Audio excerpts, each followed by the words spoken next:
మొగిలి రేకులు అనేటువంటి ఒక sensational hit serial hero Sagar.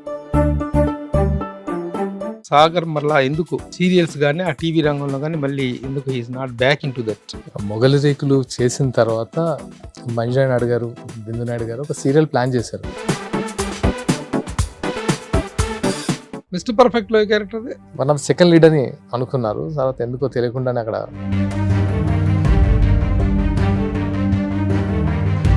Dil Raju లాంటి పెద్ద ప్రొడ్యూసర్ తీసుకున్నప్పుడు ప్రమోషన్ దొరకపోవటం ఏంటి? ఏదో వినపడుతుంది. ఏంటి నీ మూవీకి వేరే మూవీకి చాలా దగ్గరి.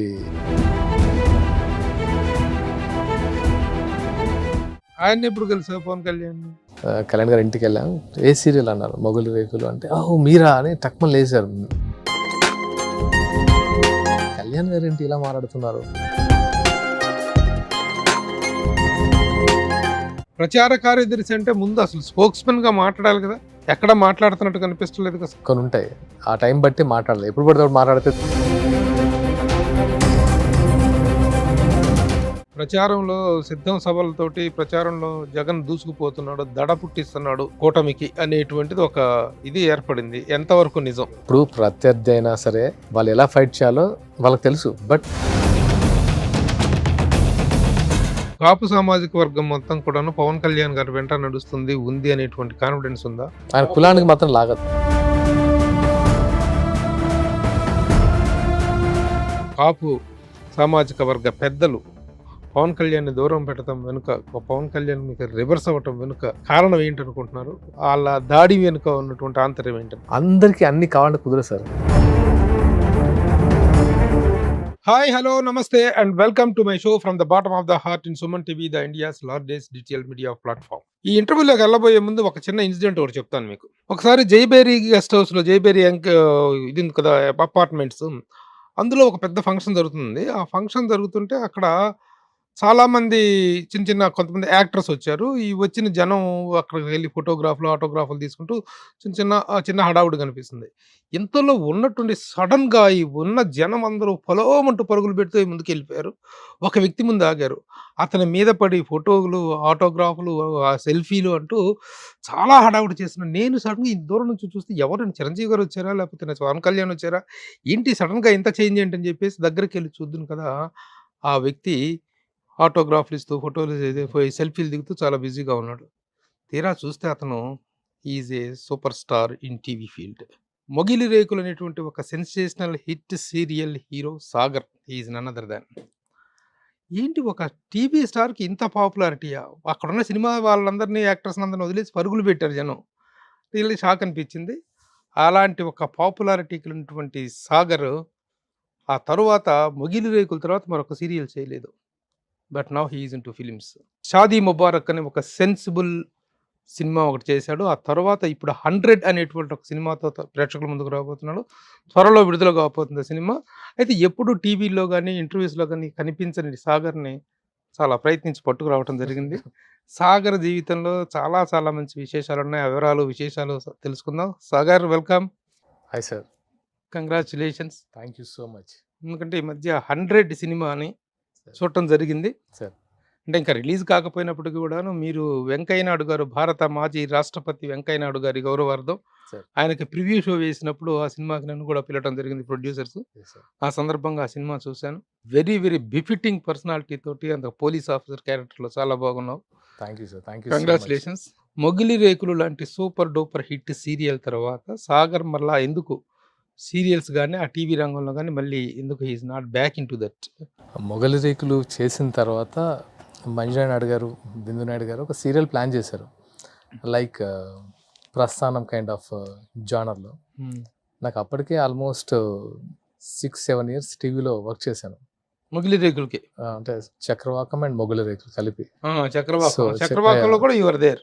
చక్రవాకం ఎండింగ్ లోనే వస్తాను. దాంట్లో నెగిటివ్ షేడ్స్ ఉన్న క్యారెక్టర్, తర్వాత హీరో అవుతుంది. తర్వాత మొగలి రేకులు స్ట్రైట్ అవి ఇంకా కాప్ స్టోరీ.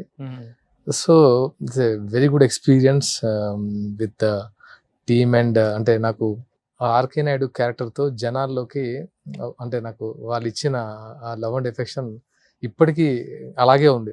దానికి నేను నిజంగా ఏది? థ్యాంక్స్ టు మల్లినా నాయుడు గారు, ఆర్కే గోవింద్ రెడ్డి నాయుడు గారు. అది పోలీస్ క్యారెక్టర్. అది పోలీస్ క్యారెక్టర్, కాప్ మ్మ్. స్టోరీ. నాకు అంటే ఎందుకో తెలియదు, ఇన్బిల్ట్ నాకు ఎందుకు కాప్ అనేది నాకు బాగా ఇష్టమైన ఆ రోల్. అంటే ఈవెన్ రియల్ లైఫ్లో కూడా ఎందుకో కాప్ అనేది మా ఇంట్లో గాను. సో ఎప్పుడు నేను అంటే ఒక నాకు అలాంటి ఇన్స్పైరింగ్ క్యారెక్టర్ చేయాలని ఎప్పటి నుంచి అనుకునేవాడిని. లక్కీగా ఏంటంటే ఆ క్యారెక్టర్ రావడం నాకు డెస్టినీగా ఫీల్ అవుతాను. నాకు నిజంగా నా లైఫ్లోకి ఆర్కే నాయుడు లాంటి క్యారెక్టర్ చేయడం అనేది నేను డెస్టినీగా ఫీల్ అవుతాను. అండ్ దాంతో 6 పాటు years దాంతో గడిచిపోయింది. నాకు గడిచిపోయింది. 2 serials తో. 6 years గడిచిపోయింది. ఆ టైంలో నాకు డైరెక్టర్ బాబీ గారు ఉన్నారు కదా, బాబీ మన Waltair Veerayya Waltair Veerayya, recent hit. Recent hit. ఆ టైంలో నన్ను కలిశారు.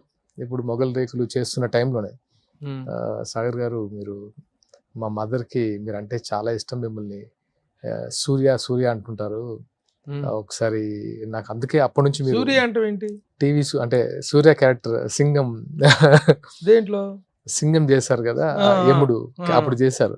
అవును, అలా తను ఎగ్జైటింగ్ గా చెప్తున్నారు వాళ్ళ మదర్ గురించి. టీవీలో సూర్య లాంటి సింగం లాంటి క్యారెక్టర్. సో ఎగ్జైటింగ్ గా చెప్పారు. నేను ఒక మూవీ అనుకుంటున్నాం మేము, మిస్టర్ పర్ఫెక్ట్, దాంట్లో one of the second lead ఉంది, మీరు చేయాలండి అది ఇది అంటే. నేను ఫస్ట్ టైం అంటే నాకు అప్పటి వరకు మూవీస్ లోకి వెళ్ళాలని ఆలోచన రాలేదు అసలు. మూవీ దీని తర్వాత ఇది చేయాలి, దీని తర్వాత ఇది చేయాలని ఎప్పుడు నేను ప్లాన్ చేసుకోలేదు. సరే, తర్వాత దశరథ్ గారు వాళ్ళ బ్రదర్ నాకు బాగా పరిచయం. సో ఒకరోజు దిల్రాజ్ గారి ఆఫీస్లో కలిసాము. కలిసిన తర్వాత అప్పుడు సరే నేను వన్ డే కూడా నేను సీరియల్ నుంచి బయటకు వచ్చే సిచ్యువేషన్ లేదు. ఆల్మోస్ట్ మాకు మార్నింగ్ 7 to ఈవినింగ్ 7 to 8 అయ్యేది డైలీ సీరియల్ కాబట్టి. సో నేను 15 days వీళ్ళు డేట్స్ అడుగుతున్నారు, ఎలా మేనేజ్ చేద్దాం ఏంటి అనేది. చాలా అంటే మాకున్న టైంలో అది 15 days అనేది చాలా, అంటే మెయిన్ క్యారెక్టర్ కనబడకపోతే టీవీలో చాలా ప్రాబ్లం వస్తుంది. మాకు కూడా ఏంటంటే ఇంత ఫుటేజ్ ఉండేది కాదు. ఈ రోజు షూట్ చేస్తే రేపు టెలికాస్ట్, అంటే మాకు వేరే ఇంకా బ్యాంకింగ్ ఉండదు కాదు. సరే, వాళ్ళు ఏంటంటే ఆపర్చునిటీ వచ్చింది, పెద్ద బ్యానర్ దిల్రాజ్ గారి బ్యానర్, సరే మంచి ఎక్స్పోజర్ వస్తుంది ఆల్రెడీ మీరు తెలుసు కాబట్టి అని. ఏ సినిమా? Mister perfect. సో దానికి చాలా కష్టంగా డేట్స్ అడ్జస్ట్ చేశారు వాళ్ళు, చాలా కష్టంగా. ఆ టైంలో ఆ 15 days నేను కనబడిపోయేసరికి కూడా చాలా మంది చాలా రకాల అంటే మానేశాడు, తీసేశారని ఎప్పుడు అనుకోలేదు. లక్కీగా మానేశారా లేకపోతే ఏమైంది ఏంటి ఇలాంటి చర్చలు జరిగాయి. నాకు ఎందుకు అది కొంచెం బ్యాడ్ ఎక్స్పీరియన్స్ లా ఫీల్ అయ్యా. అంటే నేను చేసి వచ్చిన తర్వాత నేను అనుకున్న క్యారెక్టర్ సరే చూసారా, మీకే అలా అనిపిస్తే అంటే అది శివాజీ అనే క్యారెక్టర్, ప్రభాస్ గారి ఫ్రెండ్ క్యారెక్టర్. అదేంటంటే బేసిక్ గా వన్ ఆఫ్ సెకండ్ లీడ్ అని అనుకున్నారు. తర్వాత ఎందుకో తెలియకుండానే అక్కడ సమ్ అంటే నాకు ఒక ఎక్స్పీరియన్స్, బ్యాడ్ ఎక్స్పీరియన్స్. అప్పటి వరకు నాకు సినిమా చేద్దామని ఆలోచన లేదు. చేసింత వర్స్ట్ ఎక్స్పీరియన్స్ ఏంటి అని ఒక చిన్న అది ఉంది. వచ్చిన వెంటనే ఇక్కడ మొగలి రేకులో జనరేషన్ చేంజ్, అంటే ఆర్కే నాయుడు కాస్త ఇంకొక జనరేషన్ షిఫ్ట్ అయిపోతున్నాం. ఏం లేదు, మళ్ళీ నిలబెట్టాలి ఇప్పుడు ఈ క్యారెక్టర్ అని అప్పుడు మున్నా క్యారెక్టర్ చేశాం వాళ్ళతో. అంటే అఫ్ కోర్స్ ఇంకా సెకండ్ జనరేషన్ కూడా నేనే హీరో మున్నా క్యారెక్టర్తో. అది ఒక 3 years, మళ్ళీ 3 years తర్వాత మాత్రం నాకు అప్పుడు అనిపించింది ఇక సీరియల్స్ చేద్దాం. అంటే ఎప్పుడైతే ఆ ఎక్స్పీరియన్స్, బ్యాడ్ ఎక్స్పీరియన్స్ ఉందో ఇంకా సీరియల్స్ చేద్దాం, డెఫినెట్గా సినిమా చేద్దాం, కష్టమైనా సరే సినిమా చేద్దాం అనుకున్నాను. సో అలాగా నేను సినిమా కసితో సినిమా మళ్ళీ అంటే చేయకూడదా మనం, అంటే అది చేయొచ్చు కదా అనే ఫీలింగ్ వచ్చింది.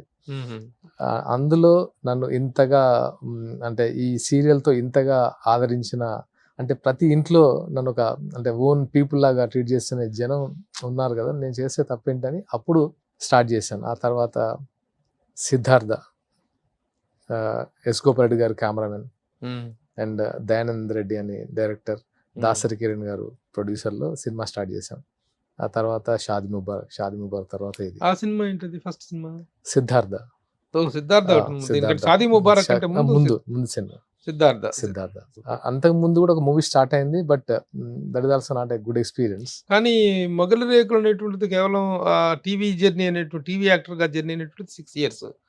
కానీ ఇప్పటికి 16 ఇయర్స్ అయింది. అంటే నేను still you are continuing as the star. ఎందుకంటే అదే సీరియల్ మళ్ళీ రిపీటెడ్‌గా వస్తుంది. ఆల్మోస్ట్ అది 15 ఇయర్స్ నుంచి కంటిన్యూ వస్తుంది. అంటే నన్ను జనాలు మర్చిపోకుండా చేస్తుంది రాంగా అంటే చెప్పాలి. ఫస్ట్ జెమినీలో టెలికాస్ట్ అయింది. జెమినీ. తర్వాత మళ్ళీ మళ్ళా జెమినీ. రీటెలికాస్ట్ కూడా జెమినీలోనే. తర్వాత ఇప్పుడు ఈటీవీలో వస్తుంది. ఇప్పుడు ఈటీవీలో వస్తుంది. ఓహో. ఈటీవీలో వస్తుంది. ఈటీవీ ప్లస్ అనుకుంటా. ఈటీవీ దాంట్లో వస్తుంది. మొత్తం So- ఒక ఇది 3 ఇయర్స్ పట్టిందా? 4 ఇయర్సా? ఆల్మోస్ట్ 5 years చేశాను. 5 ఇయర్స్. అంటే 1369 ఎపిసోడ్స్. అంటే అన్ని రిపీట్ అవుతా ఉన్నాయి. ఇంకా 5 అంతే. years అంటే ఒకసారి చిన్న- చిన్న ఎడిట్ సో చేసినట్టు they are keeping alive you. Yeah Sagar ఎలా నిలబెట్టేస్తుంది ఆ సీరియల్ ఒకటి. ఓకే. అంటే మేము సీరియల్ లాగా ఎప్పుడు చేయలేదు సార్ దాన్ని. అంటే సీరియల్ చేస్తున్న ఫీలింగ్ ఏం లేదు. అందుకే ఆ సక్సెస్ వచ్చింది అనిపించింది. ప్రాపర్ రైటింగ్ బిందు నాయుడు గారిది, ప్రాపర్ డైరెక్టర్ జనార్దన్ నాయుడు గారు, ఎగ్జిక్యూషన్ మంజు నాయుడు గారు, ప్రొడక్షన్ సుధాకర్ నాయుడు గారు. అంటే రీషూట్ చేయడం, సీరియల్లో రీషూట్స్ తక్కువ. సీన్ బాగాలేకపోతే ఎంత ఖర్చు అయినా సరే మళ్ళీ రీషూట్ చేసేవాళ్ళు. ఓవర్ నైట్ లో పిలిచేసి అందరికి షూటింగ్ పెట్టేవాళ్ళు. అంటే వాళ్ళకి ఆల్మోస్ట్ 20 minutes ఉంటుంది ఎపిసోడ్. 20 minutes 6 years జనాలు రిమోట్ చేతిలో పట్టుకొని, రిమోట్ ఎవరికి వేయకుండా దాచిపెట్టుకొని సీరియల్ చూసారంటే ఆ క్రెడిట్ నిజంగా ఆ టీమ్ మొగలి రేకులు, మొగల్ రేకులు. సుధాకర్ నాయుడు, మంజుల నాయుడు, దేర్ ఆల్ వెరీ. అంత ముందు కూడా వాళ్ళది ఋతురాగాలు అవును. చాలా పెద్ద super duper hit. Chakravakam commitment వాళ్ళ భలే ఉంటుందంటే అంటే టువర్డ్స్ ప్రోడక్ట్ వాళ్ళు టోటల్ గా ఎఫర్ట్స్ పెడతారు. వాళ్ళు అంతకు ముందు ఒక సింగిల్ ఎపిసోడ్ ఏదో చేస్తే నేను ఒక ఆర్టికల్ రాశాను. ఆగమనం ఆగమనం నాకు సీరియల్ కి చెప్తుండేవారు నేను వాళ్ళు. ఒక ఆర్టికల్ రాసి Yeah. ఈ ఫస్ట్ ఒక స్టాండర్డ్ తో దూరదర్శన్ లో ఒక సీరియల్ చేస్తున్నారు వీళ్ళు, Yeah. కంటెంట్ చాలా బాగుందని చెప్పి రాస్తే నేను ఆవిడ చాలా హ్యాపీ ఫీల్ అయ్యారు. అక్కడ అవును. మా సీరియల్ లో మా కంటెంట్ లో ఉన్న డెప్త్ ని అర్థం చేసుకుని ప్రభు గారు చాలా బాగా రాశారని చెప్పి they felt very happy. Yes, sir. అందుకంటే వాళ్ళు ఒక ఫస్ట్ దూరదర్శన్ నాకు తెలిసినంత వరకు ఫస్ట్ ఒక స్టాండర్డ్ మెయింటైన్ ఎగ్జాక్ట్లీ చేసి సార్. రైటర్స్ అండ్ డైరెక్టర్స్ వాళ్ళు Exactly. మేకర్స్ వాళ్ళ రైటింగ్ ఒక 10 years ahead ఉంటది. హెడ్ ఉంది. అవును. అంటే ఇప్పుడు జనరేషన్ అంటే ఆ టైంలోనే ఒక 10 years ముందు అవును. ఉంటది వాళ్ళది. అంతగా ప్రేమించిన టీవీ రంగాన్ని, అంతగా ఆదరించిన టీవీ ప్రేక్షకులను వదిలేసి వదిలేదు ఇది సార్. రావటం వదలలేదు.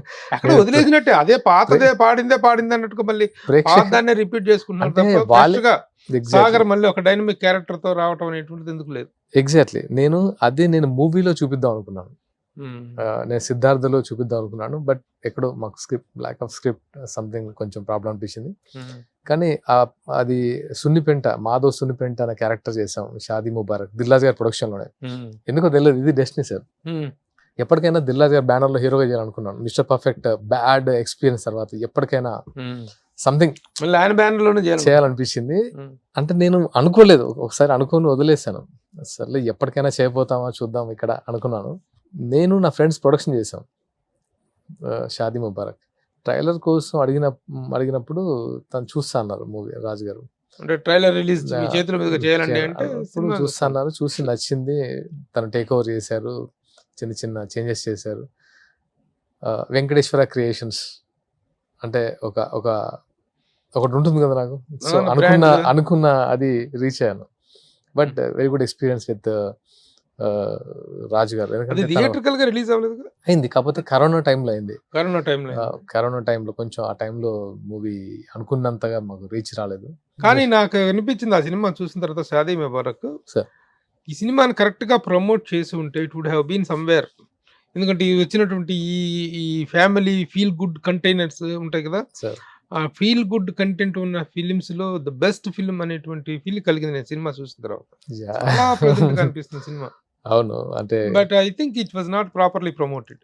ఎగ్జాక్ట్లీ, అంటే అది చెప్పొచ్చు, ప్రాపర్ గా ప్రమోట్ చేయలేకపోయాం మేము. ఎందుకు సినిమా అంత మంచిగా తీసి అంత బాగా తీసి దాన్ని ప్రమోట్ చేసుకోవటంలో ఫీల్ అవటం ఏంటి, ఎందుకు అయ్యారు? మేము అంటే నేను ఎక్స్పెక్ట్ చేసినట్టు ప్రమోషన్ జరగలేదు. అదేంటి దిల్ రాజు లాంటి పెద్ద ప్రొడ్యూసర్ తీసుకున్నప్పుడు ప్రమోషన్ దొరకపోవటం అంటే తను యాక్చువల్ గా నేను తన ఉద్దేశం ఏంటంటే సినిమా చూసిన తర్వాత ఫస్ట్ రిలీజ్కి వెళ్ళిపోదాం అనుకున్నాను. అప్పుడు స్ట్రాంగ్ గా ప్రమోషన్ చేసే వాళ్ళేమో, చిన్న చిన్న చేంజెస్ చేసిన తర్వాత కరోనా వచ్చింది. వచ్చిన తర్వాత ఏదో వినపడుతుంది, ఏంటి మీ మూవీకి వేరే మూవీకి చాలా దగ్గరి. మేము విన్నా అన్నది మాకు తెలుసు. అంటే నేను దాన్ని బిలీవ్ చేయలేదు, ఎందుకంటే అదే మీ సినిమా మీ Shaadi Mubarak most eligible most eligible bachelor most eligible bachelor కి దగ్గర పోలికలు ఉన్నాయి అనేటువంటి దీంతో ఈ సినిమా అని సెకండరీ చేశారనేటువంటి ఒక టాక్ ఒకటి వచ్చింది ఆ రోజుల్లో. అంటే నాకు ఎలా అనిపించింది అంటే, నాకు అప్పటికి మోస్ట్ ఎలిజిబుల్ బ్యాచ్ రిలీజ్ అవ్వలేదు. ఫస్ట్ మాదే స్క్రిప్ట్ మేము చేసుకుని వెళ్ళాము. డైరెక్టర్ దగ్గర టోటల్ స్క్రిప్ట్ 2006 నుంచి తన దగ్గర ఉంది. We are confident. అంటే తను అంటే ఇప్పుడు అది వాళ్ళ బ్యానర్, బన్నీ వాసు గారు, అరవింద్ గారు బ్యానర్. సో ఏం చేస్తారో మాకు తెలియదు. డిస్కషన్ పెట్టారా? డిస్కషన్ లాగా ఏం లేదు సార్. డిస్కషన్ ఏం చేశారు? అంటే నేనేంటంటే కథ ఎలా ఉంటుందంటే, నా పాయింట్ ఆఫ్ వ్యూ ఏంటంటే, మేము ప్రొడక్షన్ చేసాము, ఇది ఫాస్ట్ రిలీజ్ చేయాలనే ఒక ఉద్దేశం ఉండే నాకు. ఇది చాలా ఫాస్ట్ గా రిలీజ్ చేయాలి, ఎందుకంటే ఎప్పుడైనా ఏంటి ఇంకో కథ, ఈ కథ ఇంకో కథతో పోలి ఉంటుందంటే ఫస్ట్ మనం రిలీజ్ చేయాలనుకుంటున్నాం. ఆ ప్రాసెస్లో ఏంటంటే మాకు టైం లేదు. దాంతోపాటు అంటే తను యాక్చువల్గా రాజు గారు ఓటీటీకి ఇస్తే బాగుంటుంది, ఇది కరోనా టైము, ఈ టైంలో మనం థియేటర్ రిస్క్ చేయకూడదని తను ఉన్నారు. నాకేంటంటే ఇన్నర్లుగా నేను వచ్చింది టీవీ నుంచే కదా అన్న, నేను వచ్చింది టీవీ అంటే ఆల్మోస్ట్ మళ్ళీ నాకు కెరీర్ ఏంటి అంటే నేను ప్రూవ్ చేసుకోవాలనుకొని ఒక సబ్జెక్ట్ తీసుకొని దాన్ని ప్రాపర్గా చేసుకొని దాన్ని నేను మౌల్డ్ అయిపోయి ఒక ఎఫర్ట్ పెట్టి ఒక ప్రోడక్ట్ రెడీ చేసి అది మీకు నచ్చిందంటేనే అసలు అది నేను చాలా హ్యాపీ ఫీల్ అయ్యి, ఓకే జనాలకు నచ్చుతుందన్న నమ్మకం. దిల్రాజు గారు మూవీ రిలీజ్ చేస్తున్నారు, దిల్రాజు గారు మూవీ చేస్తున్నారు అంటే తెలియకుండానే ఒక ఎక్స్పెక్టేషన్స్ ఉంటాయి, ఒక హైప్ వచ్చేస్తుంటుంది. దాంతోపాటు ఒక 50% కాన్ఫిడెంట్గా అంటే జనాలకి మంచి మూవీ చేస్తారని. సో అలాంటిది నేను ఓటీటీకి ఇవ్వాలని నాకు ఎందుకో నాకు దానికి నేను చాలా ఇబ్బంది పడ్డాను. అంటే కెరియర్ బిల్డ్ చేసుకున్న టైంలో సో నేను సీరియస్గా అంటే రాజంతో చెప్పాను, వెళ్ళిపోదామన్నా, రిలీజ్కి వెళ్ళిపోదాం, ఏదేమైనా సరే చూద్దాం. సో అలా కొంచెం ఇప్పుడు మోస్ట్ ఎలిజిబుల్ బ్యాచులర్ ముందు రిలీజ్ అయిందా షాదీ ముబారక్? మరి ఆ కంపారిజన్ వచ్చిందా? ఆ సినిమా ఈ సినిమా ఒకటే అనే కంపారిజన్ ముందు అనుకున్నంతగా రిలీజ్ అయిన తర్వాత కంపారిజన్ లేదు. అంటే సంథింగ్ సరే, ఏదేమైనా ఒక మంచి సినిమా తీసి బెటర్ ఎక్స్పీరియన్స్, కొంచెం బిటర్ ఎక్స్పీరియన్స్ కంటే కొంచెం హర్టింగ్ అనిపించింది. అరే అంటే ఎండింగ్ వరకు వచ్చి అంటే మీకు ఒక సినిమా చేసుకొని దాన్ని రిలీజ్ చేసుకునడం అనేది చాలా ఇప్పుడున్న సిచ్యువేషన్ చాలా పెద్ద విషయం అది. అంటే దానికి కావాల్సిన కథ, దానికి కావాల్సిన ఆర్టిస్టు, దానికి కావాల్సిన ఫండ్స్, దానికి కావాల్సిన ఎఫర్ట్, టైమ్ అలా తీసుకెళ్ళి అలా వెళ్తూ దిల్రాజు గారి లాంటి బ్యానర్లో పడడం అంతా ప్రాపర్గా వెళ్ళింది. ఆ లాస్ట్ ఎక్స్పీరియన్స్ కొంచెం హర్టింగ్ అనిపించింది. అంటే సరే ఇప్పుడు సినిమాల్లోకి రావాలన్న ఆశ దీంతోటి ఈమెతోటి ఫస్ట్ సిద్ధార్థ చేస్తే అది చిన్న డిసప్పాయింట్ చేసింది. ఇదేమో అంతా బాగుండి చిన్న disappoint. Now you are coming with your third film, that is 100 ఇది కూడా చూడటం జరిగింది. అదే మన వెంకయ్యనాయుడు గారికి షో చేసినప్పుడు అంటే డైనమిక్ పోలీస్ ఆఫీసర్ క్యారెక్టర్ చాలా మంచి ఇది కనిపించింది. ఏంటి ఇది ఎలా సెట్ అయింది? అంటే ఇది స్టార్ట్ అవ్వడం కూడా కొత్తగా స్టార్ట్ అయింది. ఇది సుకుమార్ షాదీ ముబారక్ చేసే టైంలో నాకు సుకుమార్ గారు అంటే పరిచయము, కొంచెం క్లోజ్ అయ్యారు ఆ టైంలో. ఆ టైంలో నేను ఒక మూవీ చేశానని చెప్పాను. షాదీ ముబారక్ని సుకుమార్ గారు టైం తీసుకొని చూపించాను. ఎడిటింగ్ వర్షన్ తను ఎడిట్ చేశారు. ఇది రీషూట్ చేయండి, ఇది అంటే చాలా మంచి సీన్స్ మాకు మళ్ళీ అంటే తనకున్న ఎక్స్పీరియన్స్ మంచి సీన్స్ మేము చేసాము. That is a very good experience. ఆ టైంలో నేను నెక్స్ట్ చేద్దాం అంటే నాకు షాదీ ముబారక్ తర్వాత నాకు మూవీ చేయాలి, ఏం చేద్దాం అనుకున్న టైంలో నాకు ఈ జర్నీలో చాలా మంది పోలీస్ ఆఫీసర్స్ పరిచయం అయ్యారు. అండ్ దాంతోపాటు వాళ్ళతో మంచి రిలేషన్ ఉంది, అంటే రెగ్యులర్గా కలిసే రిలేషన్. సాయంత్రం నేను మొగల్ రేకుల నుంచి వచ్చి నేను చిక్కడపల్లిలో ఉండేవాడిని. చిక్కడపల్లి పోలీస్ స్టేషన్ ఏసీపీగా చక్రపాణి గారు అని ఉండేవారు. దాని బ్యాక్ సైడే నా హౌస్. సో రెగ్యులర్గా కలిసేవాళ్ళం, రెగ్యులర్గా మాట్లాడుకునే వాళ్ళం. ఎక్స్పీరియన్స్ విత్ క్రైమ్ గురించి, దాని గురించి ఎక్స్పీరియన్స్లు. అంటే నాకు మోరో సీరియల్తో పాటు బయట కూడా అవే వాళ్ళే ఫ్రెండ్స్ వల్ల చాలా ఎక్కువ తెలుసుకోవడానికి స్కోప్ ఉండేది. అలాంటి అతను ఒక రోజు ఏమైందంటే 2011 మిలియన్ మార్చ్ అని ఒకటి జరిగింది. 2011 ఫిబ్రవరి 17th ఐ థింక్.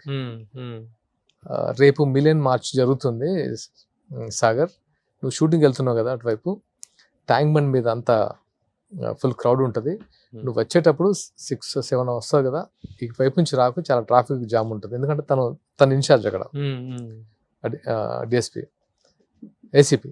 సో సరే ఓకే, నేను షూటింగ్ వెళ్ళాను, రిటర్న్ వచ్చేటప్పుడు తను కాల్ చేశాను, నేను అంకుల్ అని పిలిచాను. అంకుల్ అని ఎప్పుడు పిలుస్తుంటాను, ఫోన్ చేశాను. ఫోన్ చేస్తే తన ఫోన్ తన దగ్గర లేదు, ఏదో హాస్పిటల్లో ఉన్నారు సడన్గా అన్నారు. రవి హీలియర్స్ అని నా ఫ్రెండ్ వాళ్ళ హాస్పిటల్ అక్కడ ట్యాంక్బండ్ దగ్గర ఉంటుంది. ఆయన ఫోన్ లిఫ్ట్ చేశారు. అంకుల్ లేరా అంటే, లేదు అంకుల్ చాలా ఇంజూర్ అయ్యారు అదని చెప్పారు. అదేంటి, నన్ను వచ్చేటప్పుడు ఇటు రావద్దని చెప్పారు, అందుకే కాల్ చేశాను, ఇప్పుడు అసలు ఏంటి సిచ్యువేషన్ అంకుల్ అంటే, చాలా తల మీద చాలా దెబ్బలు తగిలాయి, మిలియన్ మార్చులు అని చెప్పారు. సరే అని నేను షూటింగ్ అయిపోయింది కదా, అక్కడ వేరే రూట్ నుంచి హాస్పిటల్కి వెళ్ళేసరికి తను బ్లడ్ షెడ్తో ఉన్నారు. అంటే రెగ్యులర్గా కలిసే వ్యక్తి, చాలా క్లోజ్ పర్సన్. అంకుల్ ఏమైనా అంకుల్, ఏంటి ప్రాబ్లం ఏంటి, ఇంజూరీ ఏంటి మీకు అంటే, నా పోలీసు వాళ్ళకి ఇంజూరీ అవుతుంది ఏంటి అనేది నాకు ఎప్పుడు మైండ్లో లేదు. అది ఎక్కడో అయితే పర్లేదు, ఏదో యాక్సిడెంటల్గా, మిలియన్ మార్చ్లో అవడం ఏంటి అని అంకుల్ అడిగాను. అంకుల్ ఏంటి ప్రాబ్లం ఏంటి, ఎలా జరిగింది, అసలు ఎలా ఇంజూరీ అయింది, ఎవరు ఇంజూరీ చేశారు అంటే, లేదమ్మా, మిలియన్ మార్చ్ స్టార్ట్ అయింది, అందరూ క్యాంపస్ స్టూడెంట్స్ చాలామంది అజిటేషన్ తెలంగాణ దాని గురించి చేస్తూ విగ్రహాలు ధ్వంసం చేశారు. ఆ టైంలో ధ్వంసం చేశారు. ఆ టైంలో ఆయన అక్కడ ఉన్నాడు. అంటే ఆ తెలుగు తల్లి ఫ్లైఓవర్ మీద ఆయన జీప్ ఉంది. ఈయన కొంచెం ఏదో సంథింగ్ ఏదో అన్నారు, వాళ్ళు అటాక్ చేశారు. అటాక్ చేసిన విధానం చెప్తే నేను కొంచెం ఏం డిస్టర్బ్ అయ్యా. మీ దగ్గర గన్ లేదు అంకుల్, మిమ్మల్ని మీరు సెల్ఫ్ డిఫెన్స్ చేసుకోలేకపోయారు అసలు, అలా ఇంత సింపుల్గా, అంటే వెపన్స్ ఉంటాయి చుట్టూ, మీ వాళ్ళు ఉంటారు, పోలీసులు ఉంటారు, అది ఇది అని చెప్పి కొంచెం అడిగాను. ఇలాంటి సిచ్యువేషన్ జరుగుతుంది అనే నేను గన్ లాకర్లో పెట్టెళ్ళాను, ఎందుకంటే వాళ్ళు ఒక కాజ్ కోసం ఫైట్ చేస్తున్నారు. దాని ఒక్క బుల్లెట్ కూడా ఫైర్ అయినా నెక్స్ట్ చాలా ధ్వంసం అయ్యేది. ఆ ఛాన్స్ నేను తీసుకోలేదు. వాళ్ళ కాజ్ వాళ్ళది, వాళ్ళు దే ఆర్ నాట్ అంటే anti social elements, they are students. నేను గన్ ఫైర్ చేస్తే అది ఇంకొక లెవెల్కి వెళ్ళిపోద్ది. సో అంటే నేను అప్పుడు అనిపించింది, అంటే ఒక డిపార్ట్మెంట్లో ఉన్న ఒక పర్సన్ ఎలా ఆలోచిస్తాడు, ఎలాంటి సిచ్యువేషన్ ఫేస్ చేస్తాడు, తన మీదకి వచ్చినా సరే తప్ప వాళ్ళని డిస్టర్బ్ చేయకుండా, ఇదన్నీ ఆలోచించి అప్పుడు నేను ఇది ఆయన అడిగి తీసుకున్నాను. ఇది నేను తీసుకుని అక్కడ నుంచి 100 అనే సినిమా ఆ రోజు మొదలైంది, ఆ క్యాటరేషన్తో ఒక మూవీ చేయాలని. సో ఆయన తర్వాత రెగ్యులర్ కలిస్తే తనతో, తన ఆఫీస్లో మేము పోలీస్ అంటే ఏం ఎక్స్పెక్ట్ చేస్తాం, గన్నులు, AK-47, డబుల్ బ్యారల్ ఇవన్నీ అనుకుంటాం. ఒక భగవద్గీత ఉంటుంది, ఖురాన్ ఉంటుంది, బైబిల్ ఉంటుంది. తను వితౌట్ వెపన్, తను చూపిస్తాను, ఎప్పుడు భగవద్గీత శ్లోకాలు పంపిస్తుంటారు నాకు, ఖురాన్లో ఇట్లాంటిది ఉందని చెప్తుంటారు. అంటే పీపుల్ని సపోజ్ ఒక ఇష్యూ వస్తే పీపుల్ని గన్నుతో భయపెట్టకుండా సంథింగ్ వాళ్ళు మోటివేట్ చేసి, వాళ్ళు ఇప్పుడు హిందువులకు ఒకలాగా, ముస్లింలకు ఒకలాగా, క్రైస్తవులకు ఒకలాగా, ఇది కాదు కదా సొసైటీలో మనం ఎలా ఉండాలి, అలా ఒక ప్రీస్ట్ లాగా చెప్పేవారు. సో ప్రాబ్లమ్స్ చాలా సింపుల్గా సాల్వ్ చేశారు. చాలాసార్లు నేను చూశాను, సంథింగ్ ఇస్ డిఫరెంట్, అసలు క్యారెక్టర్ డిఫరెంట్గా ఉందనిపించింది.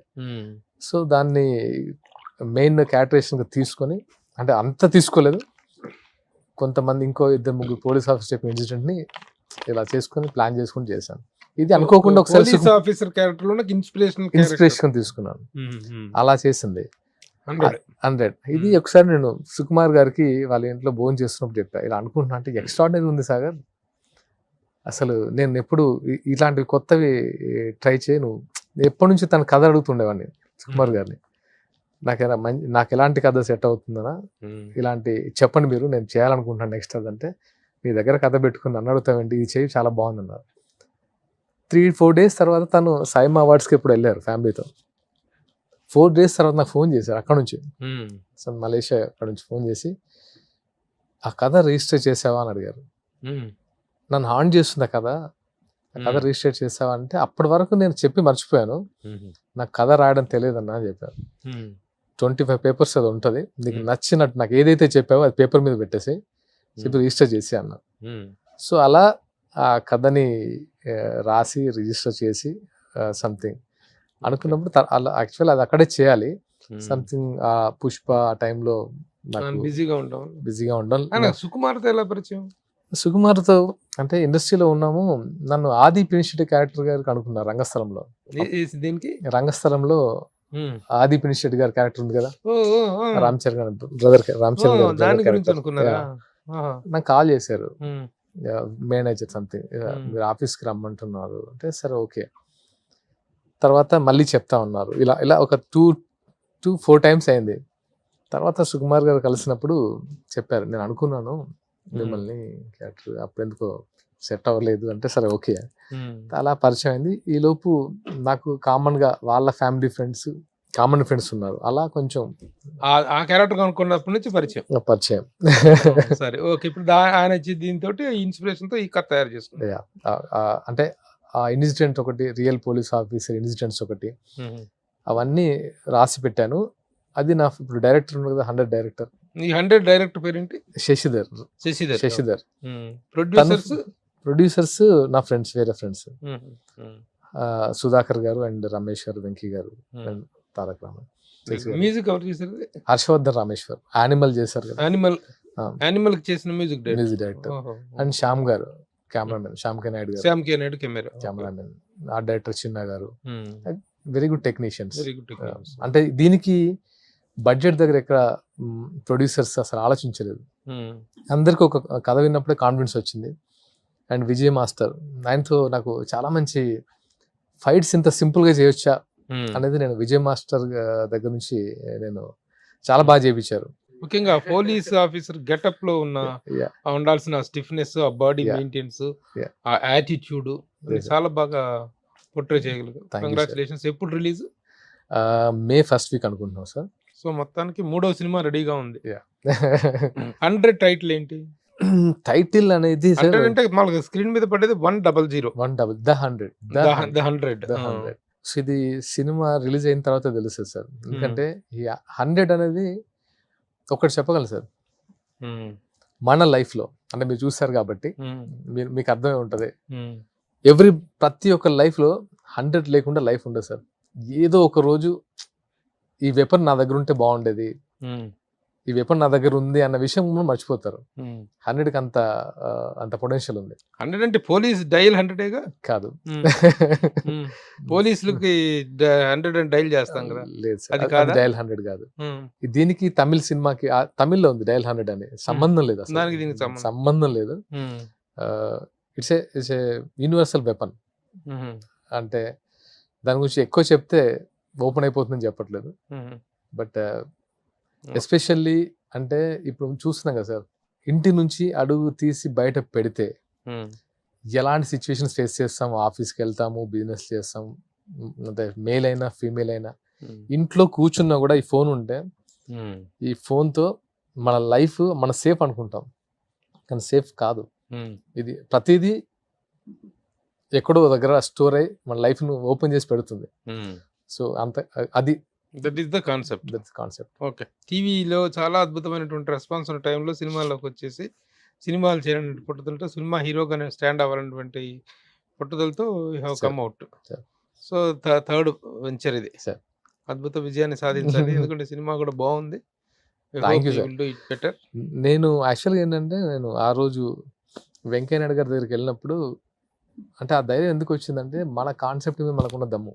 ఫస్ట్ థింగ్, ఆయన ఉపరాష్ట్రపతి మాన్యశ్రీ వెంకయ్యనాయుడు గారు, అలాంటి వాళ్ళతో రిలీజ్ చేయించాలంటే ఫస్ట్ ఆయనకు తెలియాలి సినిమా ఏంటో.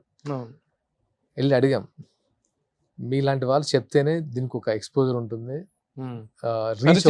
పరిచయం ఉంది. అంటే తను సినిమా కాన్సెప్ట్ ఏంటన్నారు. కాన్సెప్ట్ ఏం లేదు సార్, మీరు సినిమా చూడండి, నచ్చితేనే దీని గురించి మీరు మాట్లాడండి, దీన్ని నలుగురికి మీరు ప్రమోట్ చేయండి అని చెప్పాను. అంత కాన్ఫిడెంట్ గా చెప్పేసరికి తను సరే, నేను పెన్ డ్రైవ్ ఇద్దాం అనుకున్నాను, షో ఏమని చెప్పారు.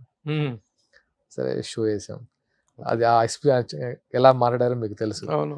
సో చాలా ట్వీట్ గొప్పగా అంటే మాట్లాడారు సినిమా గురించి. గొప్పగా మాట్లాడారు. ట్వీట్ కూడా చేశారు. నేను ఎక్స్పెక్ట్ చేయలేదు. అవునవును. ట్వీట్ కూడా చేశారు. ట్వీట్ కూడా చేశారు. సో అది ఒక అంటే సినిమాకే కాదు, అంటే మంచి సినిమా చేస్తే మనకి ఎలాంటి రెస్పాన్స్ స్ట్రెంత్ వస్తుందో, వస్తుంది ఎలాంటి అనేది ఇది వస్తుందో. అనిపించింది. నేను కూడా పర్సనల్ గా సినిమా చూశాను కాబట్టి చాలా నచ్చింది కాబట్టి Thank you, ఇప్పుడు sir. మన ఇంటర్వ్యూ జరుగుతుంది. Thank you. ఓకే. సాగర్‌తో మాట్లాడాలంటే చాలా సాగరం అంత అనుభవాలు ఉన్నాయి. దగ్గర కొన్ని ఫోటోలు ఉన్నాయి నా దగ్గర. ఆ ఫోటోలు చూపిస్తా. ఏ ఫోటో ఏంటి? ఎప్పటిది? Yeah. ఆ అకేషన్ ఏంటి? ఆ వ్యక్తులతో ఎలాంటి పరిచయం? అవన్నీ ఒకసారి నాకు Yeah. చెప్పాలి. బాగుంటుందా? Okay. Play the photos please. ఎవరు? ప్రభాస్. అక్కడ ప్రభాస్ గారు అండ్ ఇది ఆస్ట్రేలియాలో సిడ్నీ, అదే shooting mister perfect. Mister perfect shooting. ఈ ఎక్స్పీరియన్సే కొంచెం నాకు, నేను మూవీలోకి అసలు నాకు సినిమాలో గుర్తుపట్టేలాగా లేదు క్యారెక్టర్. ఏంటి దాంట్లో చేసింది మిస్టర్ పర్ఫెక్ట్ లో? ఫ్రెండ్స్ లో ఏంటంటే తనకు డిఫరెంట్ ఒపీనియన్ ఉంటుంది లవ్ మీద. ఫస్ట్ నుంచి శివాజీని ఫాలో అవుతుంటాడు క్యారెక్టర్. తర్వాత వాళ్ళిద్దరి మధ్య సంథింగ్ ప్రాబ్లం వచ్చి ఒక ఆ అమ్మాయికి మీకు మధ్య ఒక చిన్న సయోధ్యలు అంటే అండర్స్టాండింగ్ లాంటిది ఇస్తాడు. అదేనా? అవును అవును. మీరు రియలైజ్ అవుతారు. నేను రియలైజ్ అవుతాను లాస్ట్ కి. రియలైజ్ అయ్యి లవ్ పట్ల రియలైజ్ అవుతారు. Okay okay. సో మనం మనలాగా ఉండాలి, ఇంకోలాగా ఉండకూడదని. ఓకే. నెక్స్ట్. ఓ పాపా బాబా. యా. వీర్ వియాన్ బాబు, Aira, she my wife Soundarya. Arrange మ్యారేజా లవ్ మ్యారేజా? Arrange come love. Love come marriage. ఎక్కడ ఏంటి? తనేంటి వాళ్ళ బంధువుల అమ్మాయా బయట పేరెంట్సా? యా, మా ఫాదర్ మదర్. నాన్నగారు ఏం చేసేవారు? కోల్ మైన్స్ ఉంది కదా, దాంట్లో జాబ్ అండ్ చాలా బిజినెస్ ఉండేవి మాకు, అండ్ ఫార్మింగ్. ఇప్పుడు బాగా సౌండ్ పార్టీయా? బాగా వెల్ ఆఫ్ ఫ్యామిలీనా? మంచి ఫ్యామిలీ. డబ్బు బాగా అంటే ఓకే సరిపోయేంత. ఎక్కడ? ఏ ఏరియా? నేటివ్ ప్లేస్ మాది రామగుండం, కరీంనగర్ డిస్ట్రిక్ట్. రామగుండం. మీకు గోదావరి కనే ఐడియా ఉంటుంది. సో మా ఫాదర్ వాళ్ళు కొంచెం ఎస్టాబ్లిష్డ్ ఫ్యామిలీ అండ్ వెల్ అంటే మా తాత వాళ్ళ దగ్గర నుంచే వాళ్ళు బాగా వెల్ ఆఫ్ ఫ్యామిలీ. అంటే యాక్చువల్ గా టీవీ సీరియల్స్ లోను సినిమాలను సంపాదించాల్సిన అవసరమే లేదు, ఉన్నారు వెల్ ఆఫ్. అప్పుడంత వెల్ ఆఫే. అంటే ఇది ఒక పెద్ద, ఇప్పుడు ఒక సింగిల్ ఎపిసోడ్ లో చెప్పలేని లైఫ్ అది. చాలా ప్రాబ్లమ్స్ ఫేస్ చేశారు. అంటే తను అంటే కమ్యూనిజం ఎక్కువ వెళ్ళిపోయేసరికి, అంటే వెళ్ళిపోయారు తను. నాన్నగారు కమ్యూనిస్ట్ బ్యాక్ డ్రాప్ ఉందా? Back drop. తను బాగా సాక్రిఫైస్ చేశారు లైఫ్ నా గురించి. సో అదొకటి చెప్పగలను. తర్వాత కమ్యూనిస్ట్ ఉద్యమాల్లో బాగా యాక్టివ్ రోలా? కమ్యూనిస్ట్ ఉద్యమాల్లో యాక్టివ్ రోలు. దాన్ని అంటే ఇన్సిడెంట్స్ తను ఎలా తీసుకెళ్ళాయంటే మావోయిజం వైపు తీసుకెళ్ళాయి. ఓహో. అంటే ఆయన అనుకున్నది వేరు, సొసైటీ కోసం ఆయన అనుకున్నది వేరు. అప్పుడున్న పొలిటికల్, అప్పుడున్న పోలీస్, అప్పుడున్న ఇదంతా ఆయన ఇంకొక రూట్ తీసుకెళ్ళాయి. అంటే తెలియకుండానే, అంటే ఎప్పుడు ఆయనకు అది ఇంట్రెస్ట్ తక్కువ, కాకపోతే ఏంటంటే వెళ్ళాల్సిన సిచ్యువేషన్ అది. సో తను కొంచెం స్ట్రగుల్ బాగా ఫేస్ చేశారు. అయితే చాలా కేసులు కూడా ఉంటాయిగా మావోయిస్టులకు సంబంధించినటువంటి. 2001-2 వరకు కూడా నేను పుట్టినప్పటి నుంచి ఆల్మోస్ట్ 25 years వరకు కూడా తను బాగా, అంటే మా లైఫ్లో చాలా డిఫరెంట్ ఫేజ్ అది, డిఫికల్ట్ ఫేజ్. ఆ తర్వాత నేను అంటే ఆయన బాగా, అంటే నన్ను పోలీస్ ఆఫీసర్ చేయాలని తన ఒక డ్రీమ్. చెప్తున్నాను కదా, అది డెస్టినీ లాగా నేను యాక్టింగ్ లో, కానీ తను ఏంటంటే ఆర్కే నాయుడు క్యారెక్టర్తో తీరింది తనకంటే. బట్ తన ఐడియాలజీ చాలా డిఫరెంట్గా ఉంటుంది నాకు. అందుకే నాకు కళ్యాణ్ గారు నచ్చారనిపిస్తుంది. తన ఐడియాలజీ, ఐడియాలజీ అండ్ కళ్యాణ్ గారి ఐడియాలజీ చాలా దగ్గర అనిపిస్తుంది. అంటే ఏంటంటే కొంచెం రెబలిస్టిక్, అంటే లౌక్యం అలా కాకుండా మొహం మీద కొట్టినట్టు చెప్పడం, రెబలిజం.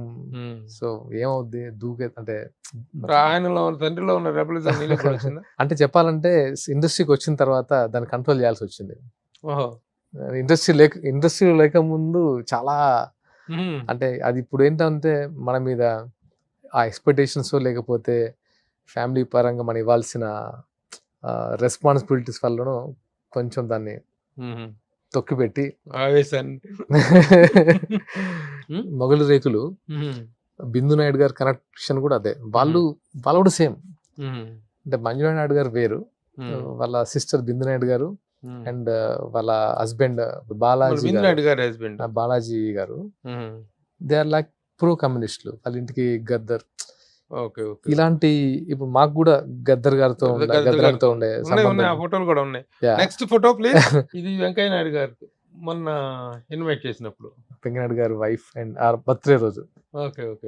నాకు ఈ ప్రొడ్యూసర్ ఉన్నారు కదా నా ఫ్రెండ్, అంటే ఇప్పుడు 100 producer, one of the producers Ramesh గారు.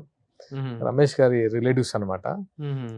రమేష్ గారికి వెంకయ్య నాయుడు గారు రిలేటివ్స్. అండ్ రమేష్ గారు like one of the closest friend to me, అంటే ప్రొడ్యూసర్. నెక్స్ట్ మెగాస్టార్ చిరంజీవి గారు. ఇది మొన్న పద్మ విభూషణ్ వచ్చినప్పుడు నేను ఇది కొంచెం పాజ్ చేయండి, నేను చెప్తాను. అసలు దీనికి ఒక హిస్టరీ ఉంది యాక్చువల్ గా. ఈ హిస్టరీని చెప్పాలి. నేను స్కూలింగ్ అంతా వేరు సార్. నాది స్కూలింగ్ అంతా ఎన్టీపీసీ FCAలో. స్కూల్ తర్వాత చిన్మయ విద్యాలయ, అది ఒక డిఫరెంట్ ఎపిసోడ్. మాకు అది చెప్తాను, ఆ స్కూలింగ్ డిఫరెంట్. ఆ తర్వాత నేను కాలేజ్ అంతా గుంటూరుకి వెళ్ళిపోయాను. సిద్ధార్థ కాలేజ్, మీకు ఐడియా ఉంటుంది, చిన్నకొండ్రుపాడులో. లాంగ్ టర్మ్ కి వచ్చేసి గౌతమ్ విజయవాడ. సో సింపుల్ గా చెప్పేస్తాను, మాకు తెలంగాణ అంటే సార్ హీరో అంటే చిరంజీవి గారు ఒకరే. ఇంకా అంటే బై డిఫాల్ట్ చిరంజీవి గారు తెలంగాణలో. అంటే అది అప్పటి నుంచి ఉండేది. ఇప్పుడైనా చాలా అంటే చేంజెస్ వచ్చాయేమో కానీ అందరు యాక్సెప్ట్ చేయడం. అప్పుడు చిరంజీవి గారిని తప్ప వేరే వాళ్ళు యాక్సెప్ట్ చేసే వాళ్ళే కాదు. మేము కాలేజీకి వెళ్ళాం సార్, విజయవాడలో. ఇది ఇన్సిడెంట్ 1997, మీకు ఐడియా ఉంటుంది సార్. స్టార్ క్రికెట్ ఆడారు చిరంజీవి గారు, బాలకృష్ణ గారు, వెంకటేష్ గారు, నాగార్జున గారు, లాల్ బహదూర్ స్టేడియంలో ఆడారు. మాకేంటంటే మాకు అప్పుడు మెస్ లో ఒక టీవీ అరేంజ్ చేసేవారు. ఇలా పెద్ద మెస్ ఉండేది, ఇంత పెద్ద టీవీ అరేంజ్ చేసేసి చేస్తారు. అది కామన్ హాస్టల్లో. చిరంజీవి గారి ఫ్యాన్స్ అంతా ఇలా ఒక రో, అంటే అంటే బై డిఫాల్ట్ తెలంగాణ మొత్తం ఒక వైపు, ఆంధ్ర అండ్ స్టూడెంట్స్ అంతా ఒక వైపు. ఉద్యమం అప్పట్లో మీ దగ్గర అసలు తెలియకుండా, అంటే తెలియదు కూడా సార్, అసలు తెలియకుండా గుంటూరులో, విజయవాడలో ఆంధ్ర స్టూడెంట్స్, తెలంగాణ స్టూడెంట్. మాకు అసలు తెలియదు కూడా తెలియదు. అంటే తెలంగాణ స్టూడెంట్స్ ఎక్కువ బాగా చిరంజీవి గారి ఫ్యాన్స్ అంతే. ఇంకా చిరంజీవి గారు తప్ప వేరే ఫ్యాన్స్ లేరు. సో మేము అడిగాను, రిక్వెస్ట్ చేస్తాం సార్, ఈ స్టార్ క్రికెట్ చేస్తున్నారు, మాకు లైవ్ ఇవ్వండి, మాకు టీవీ అరేంజ్ చేయండి అంటే చౌదరి బాబు గారిని అరేంజ్ చేశారు. సర్లే పిల్లలు అంతే. తర్వాత చిరంజీవి గారు వస్తారు అంటే, చిరంజీవి గారు స్టేడియంలోకి ఎంటర్ అవుతున్నాను కానీ ఇక్కడ టాప్ లేచిపోయింది, అరుపులు. ఎక్కడ స్టేడియంలో కాదు, ఈ మెస్సులో అందరూ ఇలా ఒక్కసారి వేస్తే ఇక అరుపులు మొదలు పెట్టేసరికి అసలు అక్కడ డైరెక్టర్కి ఏం జరుగుతుందో తెలియదు. ఆ రేంజ్ లో జరిగింది. సో అటువైపు బాలకృష్ణ గారు ఫ్యాన్స్ మీకు తెలిసింది. బాలకృష్ణ గారు వచ్చిన వెంటనే అసలు ఫుల్ ఒక రేంజ్ మోత. తెలియకుండా సార్ ఎలా ఉంటుందంటే, ఒక హీరోస్ ఇంపాక్ట్ స్టూడెంట్స్ మీద అనేది మీరు చెప్తే షాక్ అవుతారు. ఇన్సిడెంట్ నేను ఎప్పుడు రివీల్ చేయలేదు. చిరంజీవి గారు కలిసినప్పుడు చెప్దాం అనుకున్నాను కానీ కుదరలేదు అది. సార్ చిరంజీవి గారు వచ్చారు, బ్యాట్ పట్టుకున్నారు, మేము అందరం ఇంకా చేతులు నలిపేసుకుంటాం, 6 or 4. సార్ ఫస్ట్ బాల్ కి అవుట్ అయ్యారు, డక్అవుట్. కళ్ళలో నీళ్ళు అందరికి. అవుట్తోల్ వైపు వాళ్ళు గెలిచిదే, అది ఇది కామెంట్స్, వల్గర్ కామెంట్స్. మాకు ఉక్రోషం ఆగలేదు, ఆపుకున్నాం. సర్లే నెక్స్ట్ టైం ఇంకా మిగతా వాళ్ళు ఆడతారు. అంటే మాకు మొహం లేదు, అంటే ఇంకా ఏంటి ఇలా అయిపోయింది ఏంటి మనం. తర్వాత బాలకృష్ణ గారు వచ్చారు. ఆయన బై డిఫాల్ట్ క్రికెటర్, అంటే ఆల్రెడీ క్రికెట్ లో అనుభవం ఉంది. అజారుద్దీన్ గారు వాళ్ళంతా ఒక టీం, ఇదంతా ఫ్రెండ్స్ కుమ్మేస్తున్నారు. ఇంకా వాళ్ళు అసలు అవతల బ్యాచ్ రెచ్చిపోతున్నారు. మాకేం అర్థం కాలేదు. అంటే ఆ ఉక్రోషం తట్టుకోలేక అలా టీవీని తీసుకెళ్ళి ఇసిరేసాం.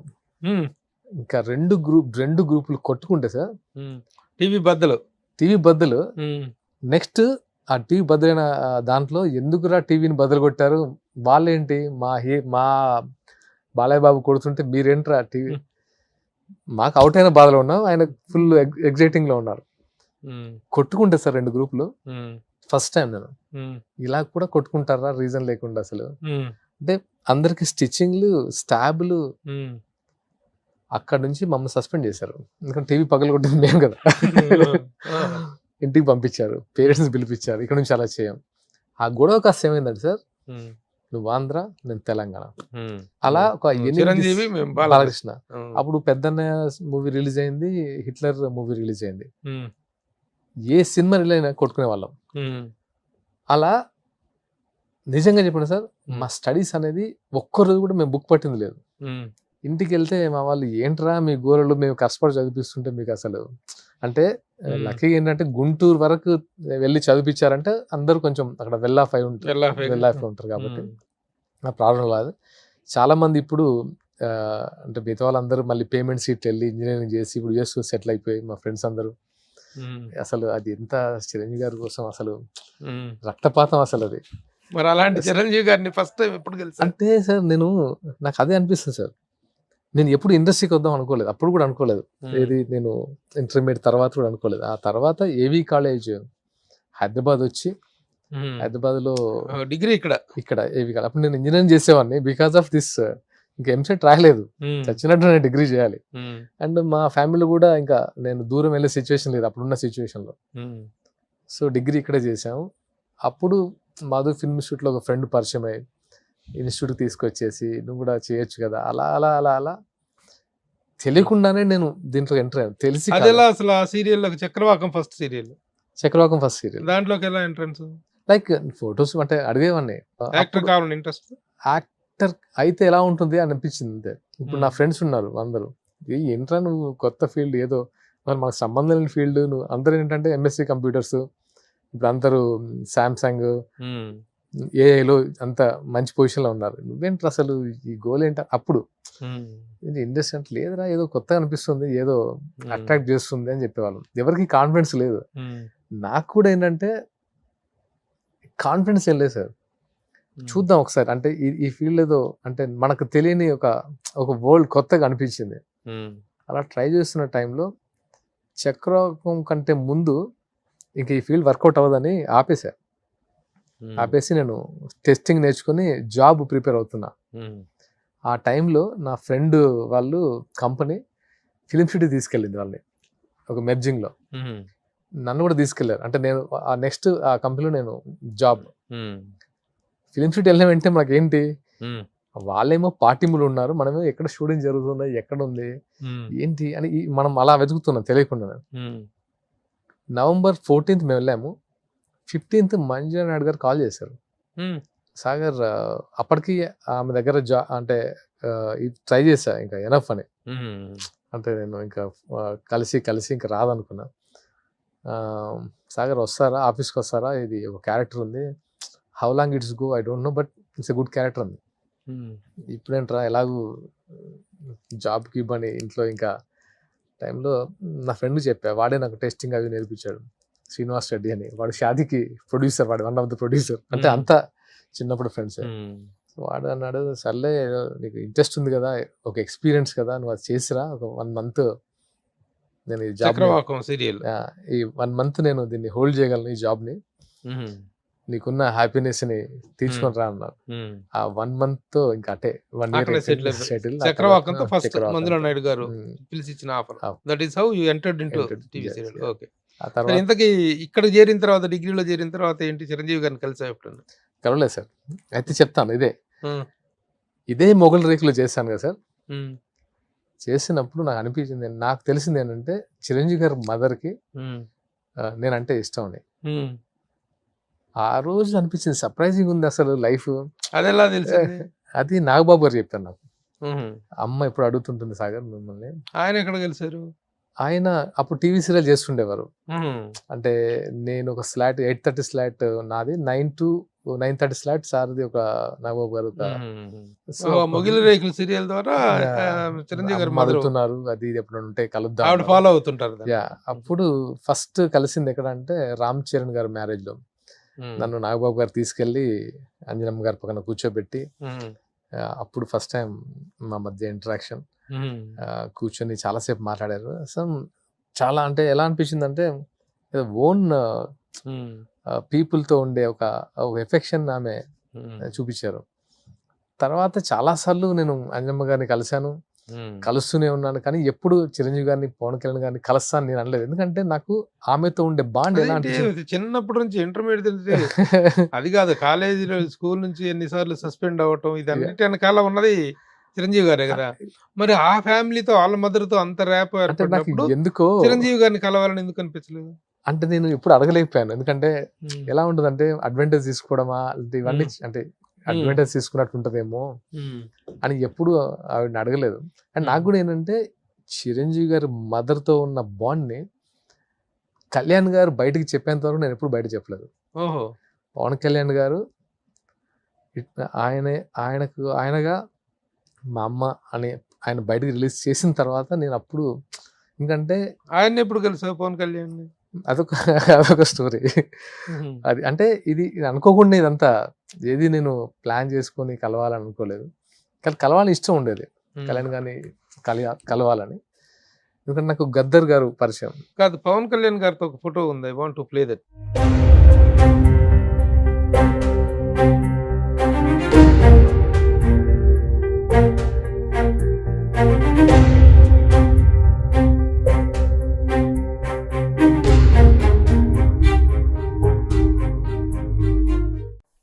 ఈ రోజున సాగర్ గారు ఉమ్మడి కరీంనగర్ జిల్లా నుంచి రామగుండం వాస్తవ్యులు.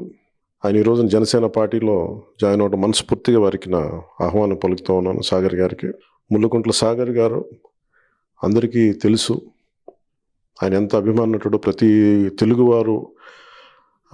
తెలుగువారి ఇంట్లో ఆయన ఎంత పాపులర్ అయిపోయారో అందరికీ తెలుసు. ముఖ్యంగా నేను ఆయన గురించి మొట్టమొదటిసారి తెలుసుకుంది నేను మా అమ్మ దగ్గర విన్నాను.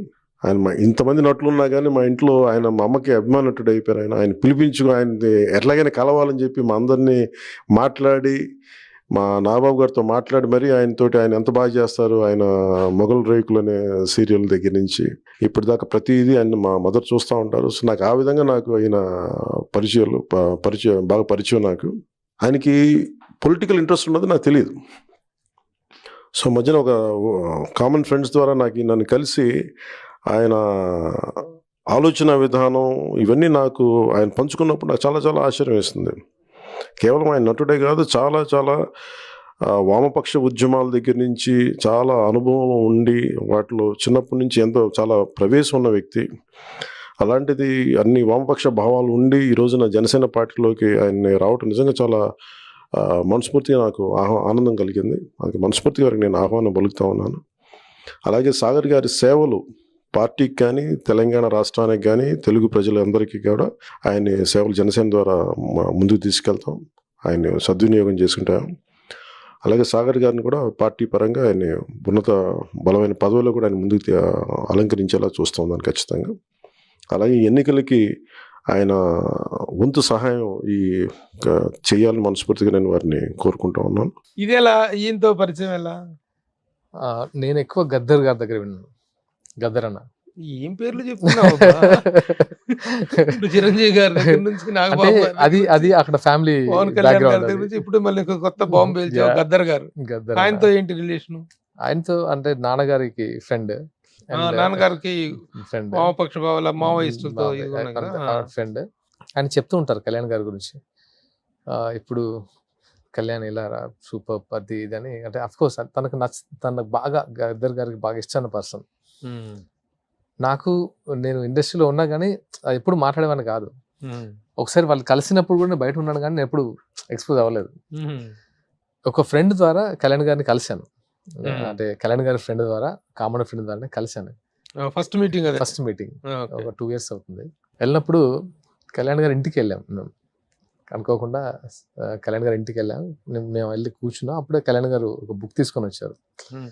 వచ్చి కూర్చుని హాయ్ అన్నారు. నేను అప్పటికి తెలియదు, నా ఫ్రెండ్ పర్సన్ చేశాడు, ఈ సాగర్ టీవీ స్టార్ అది ఇదని చెప్తుంటే చూశారు. అప్పుడు అంటే ఇప్పటికి ఇక అప్పుడు చాలా బియర్డ్ ఉండదు. మీరు అంటున్నారు కళ్యాణ్ గారు, ఏ సీరియల్ అన్నారు? మొగలి రేకులు అంటే, ఓ మీరా అని టక్మని లేచారు. మా అమ్మగారికి మీరంటే అసలు మిమ్మల్ని కలిసానని తెలిస్తే చాలా హ్యాపీ ఫీల్ అవుతున్నారు అంటే, కళ్యాణ్ గారు ఏంటి ఇలా మాట్లాడుతున్నారు అంటే ఎంత చెప్పుంటారు అంజనమ్మ గారు వీళ్ళ ఇంట్లో చెప్పుంటారండి. అని అప్పుడు సర్ప్రైజింగ్ అనిపించింది. అలా అంజనమ్మ గారు నా గురించి ఈవెన్ ఇంట్లో చాలా షేర్ చేసుకుంటారని అప్పుడు కళ్యాణ్ గారి ద్వారా తెలిసింది. తెలిసిన తర్వాత ఆ తర్వాత ఒక్కొక్క స్టెప్ మేము మాట్లాడుకుంటూ గద్దర్ గారి గురించి మాట్లాడడం, ఫ్యామిలీ బ్యాక్గ్రౌండ్ గురించి మాట్లాడడం, ఆయన ఐడియాలజీ నాకు ఇష్టం కళ్యాణ్ గారిది. అంటే ఐడియాలజీ గురించి నేను చెప్పాను, మీ ఐడియాలజీ చాలా ఇష్టం నాకు, అంటే మీ అంటే అంటే ఇది నాకు ఏంటంటే ఆయన నిజంగా చెప్పాలంటే ఆయన ధైర్యం ఇష్టం. అంటే అవుట్ రైట్ అంటే మీరు గమనించే ఉంటారు, ఆయన ఆల్మోస్ట్ 10 to 15 years నుంచి ఏ రకంగా ఫైట్ చేస్తున్నారు ద వే సోలోగా. సో అదంతా నేను షేర్ చేసుకున్నాను. తర్వాత ఏంటంటే ఇంకా ఓన్లీ బికాస్ ఆఫ్ అంటే ఇప్పుడు గద్దర్ గారికి ప్రస్తావన పవన్ కళ్యాణ్ గారి దగ్గర వచ్చింది. గద్దర్ గారికి ఆల్రెడీ తనకు పరిచయం ఉంది కదా, వాళ్ళిద్దరికి పరిచయం ఉంది. You have a journey with Gaddar గారు. అదేంటి గద్దర్ గారితో నాన్నగారి ద్వారా ఇంకా చాలా పెద్ద జర్నీ అది. సో తను చనిపోయినప్పుడు కూడా మేము అక్కడే ఉన్నాం ఎల్బీ స్టేడియంలో. నేను ఫస్ట్ మా టీమే ఉన్నారు. వెరీ క్లోజ్, డెడ్ బాడీకి దగ్గరలో, వెరీ క్లోజ్. అంటే అంత్యక్రియలు వాటన్నిటిలో మేము ఫస్ట్ అంటే ఫ్యామిలీ, ఆ తర్వాత మేము ఉన్నాం, కోట శ్రీనివాస్, మేము వీళ్ళందరూ. అంటే ఎందుకో చాలా అంటే తెలియకుండానే లైఫ్లో ఒక్కొక్కరి ద్వారా ఒక్కొక్క ఎక్స్పీరియన్స్, ఒక్కొక్క మోటివేషన్ అనొచ్చు. చాలా అంటే నేను అంటే చిన్న ఏజ్లోనే ఒక వైపు తీసుకెళ్ళింది. అంటే ఆ పరిచయాలు లేకపోతే మరి ప్రస్తుతం ఉంటున్న ఫీల్డ్ కి ఈ వామపక్ష భావాలు, మావోయిస్ట్ థాట్ ప్రాసెస్, వీటన్నిటికీ పొంతన కుదరదు కదా. How you are getting on? తొందరగా స్పందిస్తాను అంతే. అంటే అది ఏ భావజాలం నేను చెప్పలేను, కానీ రైటా రాంగా అంటే కైండ్నెస్ కొంచెం తొందర రియాక్ట్ అవుతా. అది నా ఒరిజినల్ క్యారెక్టర్. కళ్యాణ్ గారి కోసం అంటే ఓన్లీ బికాస్ ఆఫ్ కళ్యాణ్ గారి కోసం నాకు ఎందుకో ఈయన ఫైటింగ్కి మనమంతా ఏం చేయొచ్చు అలా జనసేనలో తప్పితే నేను ఇప్పుడు వెంటనే పోటీ చేసి ఏదో అయిపోవాలని కాదు. తన కోసం మన ఏ రకంగా తనకి హెల్ప్ అవ్వగలము, ఏ విధంగా హెల్ప్ అవ్వాలని నిర్ణయించుకున్నారు. ఇప్పుడు ఏపీ ఎలక్షన్స్, ఎందుకంటే తెలంగాణ కంటే జనసేన ఏపీలోనే ఒక main party and key role, అది అందరికి తెలిసిందే. డెఫినెట్గా నా తరపు నుంచి ఎస్పెషల్లీ కళ్యాణ్ గారు నాకు ఇచ్చింది ఏంటంటే ప్రచార కార్యదర్శి Telangana and Andhra. So to campaign ఆయన భావజాలాన్ని జనాలకు తీసుకురావడం, జనసేన సిద్ధాంతాలని జనాలకి చెప్పడం. Active participant in Janasena. Active అంటే అదే మరి ఈ మధ్య కాలంలో ఎక్కడ వినలేదు. మరి అక్కడ పొలిటికల్ హీప్ ఏంటంటే ఇప్పుడున్న సిచ్యువేషన్ లో ఇప్పుడు ఏంటంటే క్యాండిడేట్ సెలక్షన్ ఏంటి నాట్ ప్రచార కార్యదర్శి అంటే బోల్డంత పని పడేట్టు. మేము వెళ్తుంటాం, వెళ్ళి కలుస్తుంటాం, అన్ని జరుగుతుంది. అంటే బయటికి రివీల్ అవ్వలేము కానీ వెళ్ళి కలవడాలు అన్ని జరుగుతుంది. 1 month అదే ప్రచార కార్యదర్శి అంటే. ముందు అసలు స్పోక్స్ మెన్ గా మాట్లాడాలి కదా, ఎక్కడ మాట్లాడుతున్నట్టు కనిపిస్తలేదు కదా. స్పోక్స్ పర్సన్ వేరు, స్పోక్స్ పర్సన్ వేరు, స్పోక్స్ డిజైనర్. అంటే ఏంటంటే మాకు కూడా ఏంటంటే సార్, అంటే కొన్ని లిమిటేషన్స్ ఉంటాయి. ఎప్పుడు మాట్లాడాలి, ఎక్కడ మాట్లాడాలి, ఎలా మాట్లాడాలి, అంటే మనకంటూ ఒక కొన్ని ఉంటాయి. ఆ టైం బట్టి మాట్లాడాలి. ఎప్పుడు పడితే మాట్లాడితే దానికి వాల్యూ ఉండదు. ఏంటి జనసేన విజయ అవకాశాలు ఎలా ఉన్నాయి సార్? డెఫినెట్ గా దానికంటే ముందు నాకు ఒక సమాధానం. ప్రచార కార్యదర్శి పదవి అనేటువంటిది యువర్ ఆఫర్డా, అడిగారా? లేదు అసలు. పవన్ కళ్యాణ్ గారే ఆఫర్ చేశారు. కళ్యాణ్ గారు ఆఫర్ చేశారు. నేను అసలు ఏది అడగలేదు అసలు. అది కూడా ఏంటంటే అదొక ప్రోటోకాల్. అది నేను ఎప్పుడు అంటే కళ్యాణ్ గారు తన డెసిషనే ప్రచార కార్యదర్శి. నేను ఎప్పుడు ఏది అడగలేదు. దాంట్లో కూడా తెలంగాణ ఉంది, తెలంగాణ ఆంధ్ర డివిజన్ వేరుగా ఉన్నాయి, వేరు ఉంటాయి. తెలంగాణకి మాత్రం నేను మాట్లాడాను. తెలంగాణ టైంలో నేను అగ్రెసివ్ గా ఉన్నాను. ఆంధ్రాకి వచ్చేసరికి చాలా మంది ఉంటారు, అంటే చాలా మంది ఉన్నారు. So that's participating. ఎలా ఉంది ఇప్పుడు తెలంగాణ ఆంధ్రప్రదేశ్ లో ఎన్నికల పరిస్థితి? అంటే ఒక ప్రచార కార్యదర్శి హోదాలో ఒక జన సైనికుడుగా వాట్ ఆర్ యువర్ ఎక్స్పెక్టేషన్స్? జన సైనికుడు అలా దాని అంటే ఒకటి చెప్పడం అంటే సార్, ఒకటి చెప్పడం, మీ అందరికి తెలుసు, అవినీతి చేసి ఎన్ని కోట్ల డబ్బు పంప్ చేసి జనాలకు ఇచ్చి ఒక ఓట్ బ్యాంక్ వేరు, ఎవరిని అడిగితే అంటారు ఎవడు లీడరా, అందరు పొలిటికల్ లీడర్స్ అందరూ ఎవడోడు ఎంతో కొంత తీసుకున్నాడు, కానీ కళ్యాణ్ గారు అది కాదు. అదొక్కటి ధైర్యంగా చెప్పగలం, కళ్యాణ్ గారు అవినీతి పరుడు కాదు. నేను ఒక ఇన్సిడెంట్ చెప్తాను సార్. నేను మా ఫాదర్ అంటే రైతులది అందరూ మాట్లాడతారు కదా, రైతులది అందరూ మాట్లాడతారు. కళ్యాణ్ గారికి ఎందుకు ఓటేయాలో ఒకటి చెప్తాను. నేను ఒకసారి మా ఇంటికి వెళ్ళాను, మా అమ్మ పేరెంట్స్ దగ్గరికి వెళ్ళాను. పేరెంట్స్ దగ్గరికి వెళ్ళినప్పుడు మా ఫాదర్ ఫుల్ ఉరుములు గిరుము పడుతున్నాయి. మా ఫాదర్ ఇలా బయటికి వెళ్ళి ఆలోచిస్తున్నాడు, ఇలా చాలా సైలెంట్గా ఉన్నాడు. నేను వస్తే ఎగ్జైట్ అవుతాడు, కూర్చుంటాం, చాలా సెలబ్రేట్ చేసుకుంటాం. అలా ఏంటి చూస్తున్నాడు, ఎంత సైలెంట్గా. ఏంటి మా మదర్ని అడిగా, ఏంటి మా ఎందుకంత సైలెంట్గా ఉన్నారు ఆయన ఏంటి అంటే, లేదు వర్షం వస్తుంది, ఇప్పుడు పంట కోసే టైము, వర్షం వస్తే మొత్తం స్పాయిల్ అంటే అయిపోతుంది, మొత్తం నోటికాడ కూడిపోతుంది అంటే. నేను అరే ఇప్పుడు మనము అప్పటికి ఇక్కడ టెలివిజన్లో ఎస్టాబ్లిష్ అయినా, బిజినెస్ పెట్టాం, కన్స్ట్రక్షన్ అంతా, అంటే మనకి ఏమవుద్ది పోతే అన్న ఫీలింగ్లో మనం ఉంటాం. నేను అడిగాను, ఏనా ఇది దీని గురించి అంత టెన్షన్ తీసుకుంటావు, అయితే అయిపోయింది, మనం ఏం చేస్తాం, మన చేతుల్లో లేదు కదా అంటే ఆయన ఆలోచించి, మనకంటే పర్లేదు మరి హాఫ్ ఎకరము ఉన్న పరిస్థితి, కౌలు రైతులు లైఫ్ అర్థం కాదురా, ఇన్ని చేసేస్తారు, లాస్ట్కి వచ్చేసరికి ఇది ఎవరు వల్ల కాదు, వర్షం వల్ల ఇదంతా స్పాయిల్ అవుతుంది అంటే. కాసేపు నేను కొంచెం కరెక్టే కదా అనిపించింది. నెక్స్ట్ అక్కడ నుంచి బయలుదేరాను. ఇది నెక్స్ట్ డే వర్షం పడింది, నైట్ కొంచెం ఇబ్బంది పడ్డాం, అంతా అయిపోయింది. నెక్స్ట్ అక్కడ నుంచి బయలుదేరి కరీంనగర్ నుంచి గోదావరిఖం నుంచి హైదరాబాద్ బయలుదేరా సార్. అది ఆ ఇన్సిడెంట్ నాకు అనిపించింది, రైతులు ఎలాంటి సిచ్యువేషన్ ఉంటారు దాన్ని. నా బండి వెళ్తుంది తార్ రోడ్డు మీద, హైవే మీద, అందరు రైతులు గుండెలు బాదుకుంటూ తడిచిన ధాన్యాన్ని రోడ్డు మీద వేసేస్తున్నారు పరిగెత్తుకుంటూ వచ్చి. అంటే వాళ్ళకి అదే తడిచిన ధాన్యాన్ని రోడ్ల మీద వేసేసి ఆరబెట్టడానికి. అలా ఒక 3-4 కిలోమీటర్లు జరుగుతుంది. అందరిలో ఏడుపులు, అంటే ఎలాంటి ఏడుపులు అంటే ఇక ఒక 3-4 కిలోమీటర్స్ గుండెలు బాదుకుని, అబ్బా అసలు వీళ్ళ లైఫ్ నిజంగా, అంటే మనం ఉన్న పొజిషన్ వేరు, వీళ్ళ లైఫ్ వేరు అసలు. ఆ తర్వాత అనిపించింది ఏంటంటే, ఒక్కొక్కసారి కౌలు రైతులకి స్వంతం అని పవన్ కళ్యాణ్ గారు ఇచ్చారు. నాకు ఆ ఇన్సిడెంట్ గుర్తొచ్చింది. అరే ఈయన మామూలు కాదు అసలు, ఇలా రైతుల పరిస్థితిని అర్థం చేసుకుని గవర్నమెంట్ అనేది ఏ రేంజ్లో స్పందిస్తుందో ఏదో పక్కన పెడితే ఓన్గా. సో అలా తన మీద తెలియకుండానే నాకు ఒక అభిమానము, దాంతో పాటు అంటే నేను సినిమాలు చూసి కళ్యాణ్ మీద అభిమానం కాదండి, తన ఆశయాల వల్ల తన మీద అభిమానం వచ్చింది. అలా ఒక్క ఇన్సిడెంట్ ఏంటి సార్, నువ్వు ఎక్కడ ప్రాబ్లం వచ్చిన ప్రతి ప్లేస్లో ఆయన ఉంటారు. గవర్నమెంట్ కంటే ముందు ఆయన ఉంటాడు. ఆయనే గవర్నమెంట్ అయితే. కానీ ప్రస్తుతం చూస్తే కూటమి అభ్యర్థుల మధ్య ఇది లేని కారణంగా కూటమిలో వచ్చిన సీట్ల సంఖ్య తక్కువ, 24 తీసుకుని మళ్ళీ దాంట్లోంచి 3 రిటర్న్ ఇచ్చేసి 21 సీట్లతో ఆయన ఉన్నాడు. అలాగే 2 అసెంబ్లీ సీట్లు, పార్లమెంట్ సీట్లు, ఈ మాత్రానికే పరిమితమయ్యాడు. ఆ విషయంలో జన సైనికులు చాలా అసంతృప్తితో ఉన్నారు. ఒకటే అడుగుతాను సార్, ఆయన ఎవరి కోసం చేస్తున్నారు సార్? ఆయన చేసే సాక్రిఫై అంతా రాష్ట్రం బాగుండాలని, రాష్ట్ర ప్రయోజనాల కోసం చేస్తున్నాడు. కానీ నేను సీట్లు గీట్లు ఇవన్నీ కాదు సార్. అరే ఇదంతా ఆయన ఎందుకోసం చేస్తున్నాడు, దేనికోసం చేస్తున్నాడు? ఆయనకు పొత్తు పెట్టుకోవాల్సిన అవసరం ఏంటి? బీజేపీని పొత్తులోకి లాగాల్సిన అవసరం ఏంటి? అంత తీసుకోవాల్సిన అవసరం దేని గురించి? ఆయన సీఎం కావడానికి కాదు కదా సార్. బీజేపీని పొత్తులోకి లాగటం వల్ల దీనికి ఆయన సీట్లో కూర్చోడానికి కాదు కదా.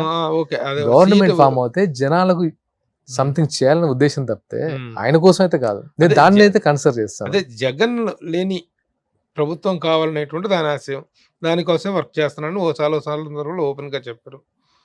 అది ఓకే.